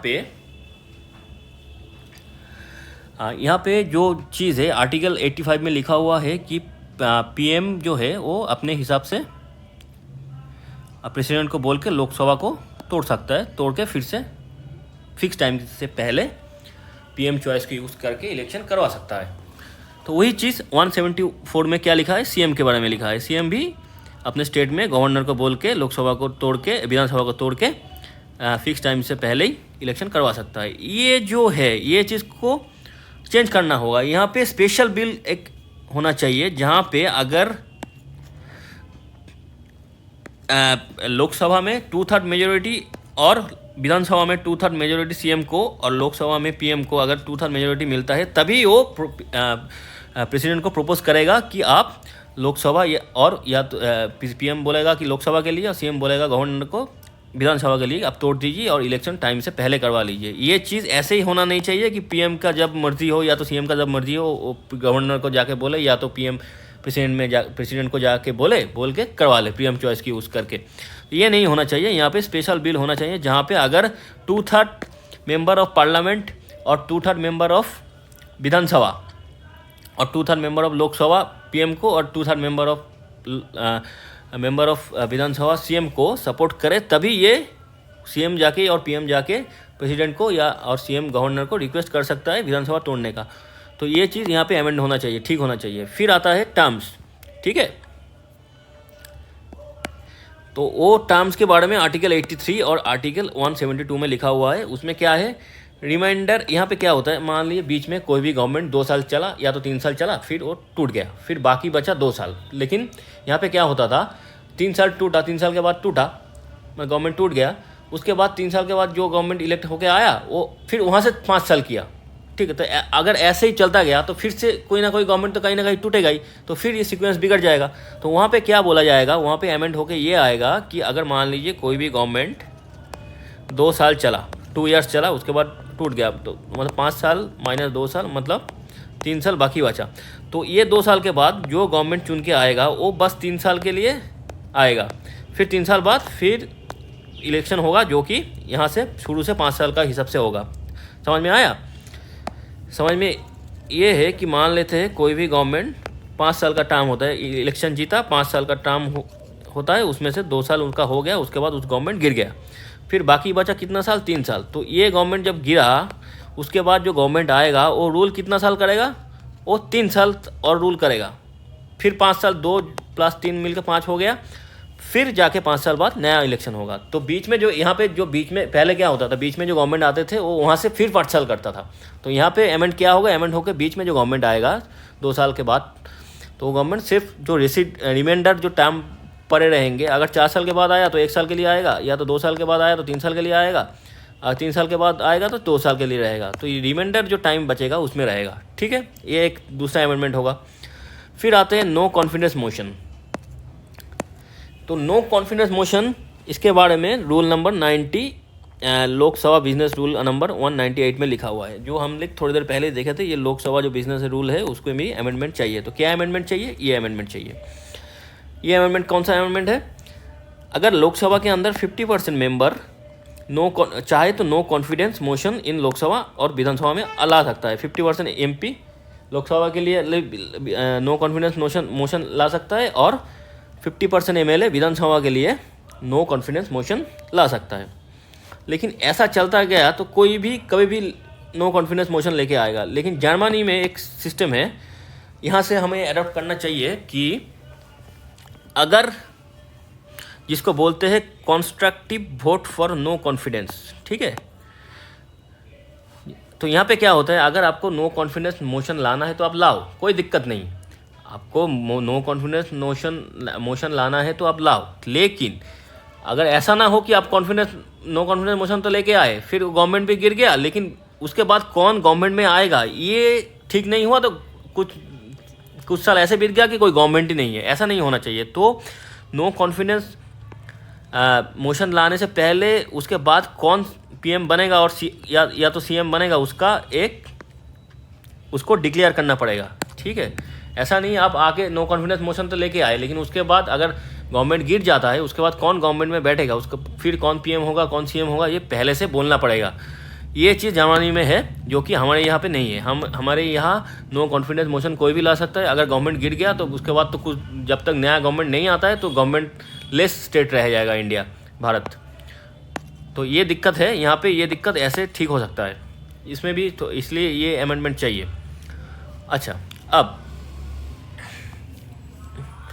अब ये एंटी डिफेक्शन लॉ, इसमें भी हमें क्या था, ये चाहिए कि इसमें भी अमेंडमेंट चाहिए। इसमें पहले 2 बार अमेंडमेंट हुआ था। एक तो 52 में हुआ था जो राजीव गांधी ने किए थे, उसमें आप अकेला पार्टी को नहीं छोड़ सकते, लेकिन 1/3 मेंबर के साथ आप पार्टी छोड़ सकते हो। 1985 में ये अमेंडमेंट हुआ। उसके बाद 91 अमेंडमेंट हुआ 2003 में, उसमें 2/3 लोगों के साथ आप पार्टी छोड़ सकते हो। अकेला नहीं छोड़ सकते हो, लेकिन 2/3 के साथ आप छोड़ के नया पार्टी ज्वाइन बना सकते हो, या तो दूसरा पार्टी में ज्वाइन कर सकते हो। लेकिन ये सारे चीज़ के ऊपर भी कुछ अमेंडमेंट चाहिए। ऐसे होगा तो कोई भी कभी भी पार्टी छोड़ के मेजोरिटी का इशू खड़ा कर देगा। इसमें भी और भी एंटी डिफेक्शन लॉ जो है वो परफेक्ट नहीं है, उसमें और भी अमेंडमेंट चाहिए और भी कठोर होना चाहिए ये एंटी डिफेक्शन लॉ, ठीक है। और लास्ट में होती इलेक्शन कमीशन और स्टेट इलेक्शन कमीशन का जो आर्टिकल है, मतलब इलेक्शन कमीशन के अंदर 324 और स्टेट इलेक्शन कमीशन के अंदर ये वाला 243K और आर्टिकल 243ZA। तो इनका जो इलेक्टोरल रोल को अलग अलग से बनाते हैं उसको भी ठीक करना पड़ेगा, क्योंकि ये जो पावर दिया हुआ है इस पावर को अमेंड करना पड़ेगा और उसको बंद करना पड़ेगा, तब जाके अकेला इलेक्शन कमीशन ही बना पाएगा ये इलेक्टोरल रोल, ठीक है। ये जो आर्टिकल में ये जो पावर दिया हुआ है स्टेट इलेक्शन कमीशन को 200 243K और 243ZA पे, तो ये इसमें अमेंड होना चाहिए और ये पावर कम करना होगा, तब जाके ये होगा, ठीक है। और टेम्पोररी टर्म्स मतलब ये थोड़ा सा इनिशियल एडजस्टमेंट भी करना है, क्योंकि अगर जब से अगर मान लेते हैं इंडिया गवर्नमेंट जो ने बोला है, जो बिल में है, वो 2034 से ये चीज़ चालू करने की सोच में है। अगर 2034 में चालू होगा तो बहुत सारे स्टेट गवर्नमेंट का ऐसा होगा जिसका 4 साल का होगा टेन्योर होगा, मतलब 4 साल बाकी है, किसी का 1 साल बाकी होगा, किसी का 2 साल, किसी का 6 महीने, तो ये दिक्कत होगा। तो उसको उस टाइम टेम्पोररी एडजस्टमेंट करना होगा, ये भी एक दिक्कत की बात है, मतलब ये भी करना होगा इनिशियल एडजस्टमेंट जो है। मतलब जिस गवर्नमेंट का 1 साल ही शासन हुआ, या तो वो बोलेगा कि हम तो 4 साल बाकी है मेरा, लेकिन उस टाइम ये सब चीज़ें एडजस्ट करना होगा, क्योंकि अगर आपको सिस्टम नए सिरे से ठीक तरीके से चालू करना है तो कुछ ना कुछ एडजस्टमेंट तो करना होगा ही, ठीक है। अब अगर ये जो पूरा डिस्कशन हम लोगों ने किया, इसमें समरी यही है, इन जनरल अगर इस बिल को देखें तो ये बहुत अच्छा बिल है, क्योंकि इसमें सबसे बड़ी बात जो गवर्नेंस का जो प्रॉब्लम है, पूरा साल तक इलेक्शन इलेक्शन इलेक्शन, ये जो झमेला है, इसमें ना जो पॉलिटिकल लीडरशिप है वो ना सही तरीके से लोगों के बारे में सोच सकता है, ना डेवलपमेंट के बारे में सोच सकता है, ऊपर से ग्लोबल पॉलिटिक्स, फॉरेन पॉलिसी, ये सारी चीज़ को भी लेके सोचना है, एग्रीकल्चर, देश के अंदर बिजनेस कैसे चल रहा है, ये सारी चीज़ के ऊपर पूरा फोकस होता नहीं है, क्योंकि आधा फोकस वो इलेक्शन के ऊपर ही चला जाता है, ठीक है। तो ये एक दिक्कत, गवर्नेंस के इशू में एक दिक्कत आता है, ये सॉल्व हो जाएगा, फिर फिनेंशियली बहुत ज़्यादा प्रॉफिट होगा, बहुत जो भी गेन होगा फिनेंशियली बहुत। तो हमने तो थोड़ी देर पहले ही बात किए थे, 15,000 करोड़ करके कुछ ठीक ठाक पैसा बच जाएगा, जो कि बाद में एग्रीकल्चर, फाइनेंस, कुछ भी करो, बिजनेस, डिफेंस, स्कूल, पढ़ाई, एजुकेशन, सारी चीज़ पे हम लोग यूज़ कर सकते हैं उसको, हाँ। और जो फेडरलिज्म इन डेंजर, ये जो इशू, ये जो चीज़ बोल रहा है जो कि अपोज कर रहा है इस बिल का, ये सही नहीं है, ये नॉट रियल इशू, ठीक है। क्योंकि इंडिया के अंदर 1951 से 1967 तक पूरा का पूरा यही 1 नेशन 1 इलेक्शन ही चला, ठीक है। तो उसमें अगर फेडरलिज्म दिक्कत में नहीं आया तो अब भी नहीं आएगा, ये जो रीज़न है ये फालतू का रीज़न है, ठीक है। और एक चीज़ है, इसको जब भी हम शुरू करेंगे थोड़ा सा ग्रेजुअल वे में, इसीलिए इंडिया गवर्नमेंट ने बोला कि 1 नेशन 1 इलेक्शन को हम 2034 से स्टार्ट करेंगे, ठीक है। तो यही है, तो ये था हम लोगों की डिस्कशन पूरे 1 नेशन 1 इलेक्शन जो बिल है उसके ऊपर। हम शुरू से एकदम डिटेल से जितना तक हो सकता है सारे एस्पेक्ट को लेके हमने डिस्कस किए। आशा करता हूँ आप लोगों को अच्छा लगा। अगर हम लोगों की ये कोशिश, हम लोगों की ये कंटेंट, हम लोगों की ये वीडियो आप लोगों को अच्छा लगे तो चैनल को सब्सक्राइब कर दीजिएगा और वीडियो को एक लाइक कर दीजिएगा। जितना हो सके आप दोस्तों के साथ शेयर कीजिए। हम कोशिश करेंगे कि और भी जो इम्पोर्टेंट टॉपिक्स है उनके ऊपर वीडियो लेके आए। इससे हम लोग, हमारी टीम जो है और मेरी जो नॉलेज है ये भी एनहांस होगा, और आप लोगों के साथ शेयर करेंगे तो आपका भी कुछ ना कुछ लाभ ही होगा, ठीक है। तो आज का वीडियो इतना ही। तो आज के लिए थैंक यू और गुड नाइट और जय हिंद।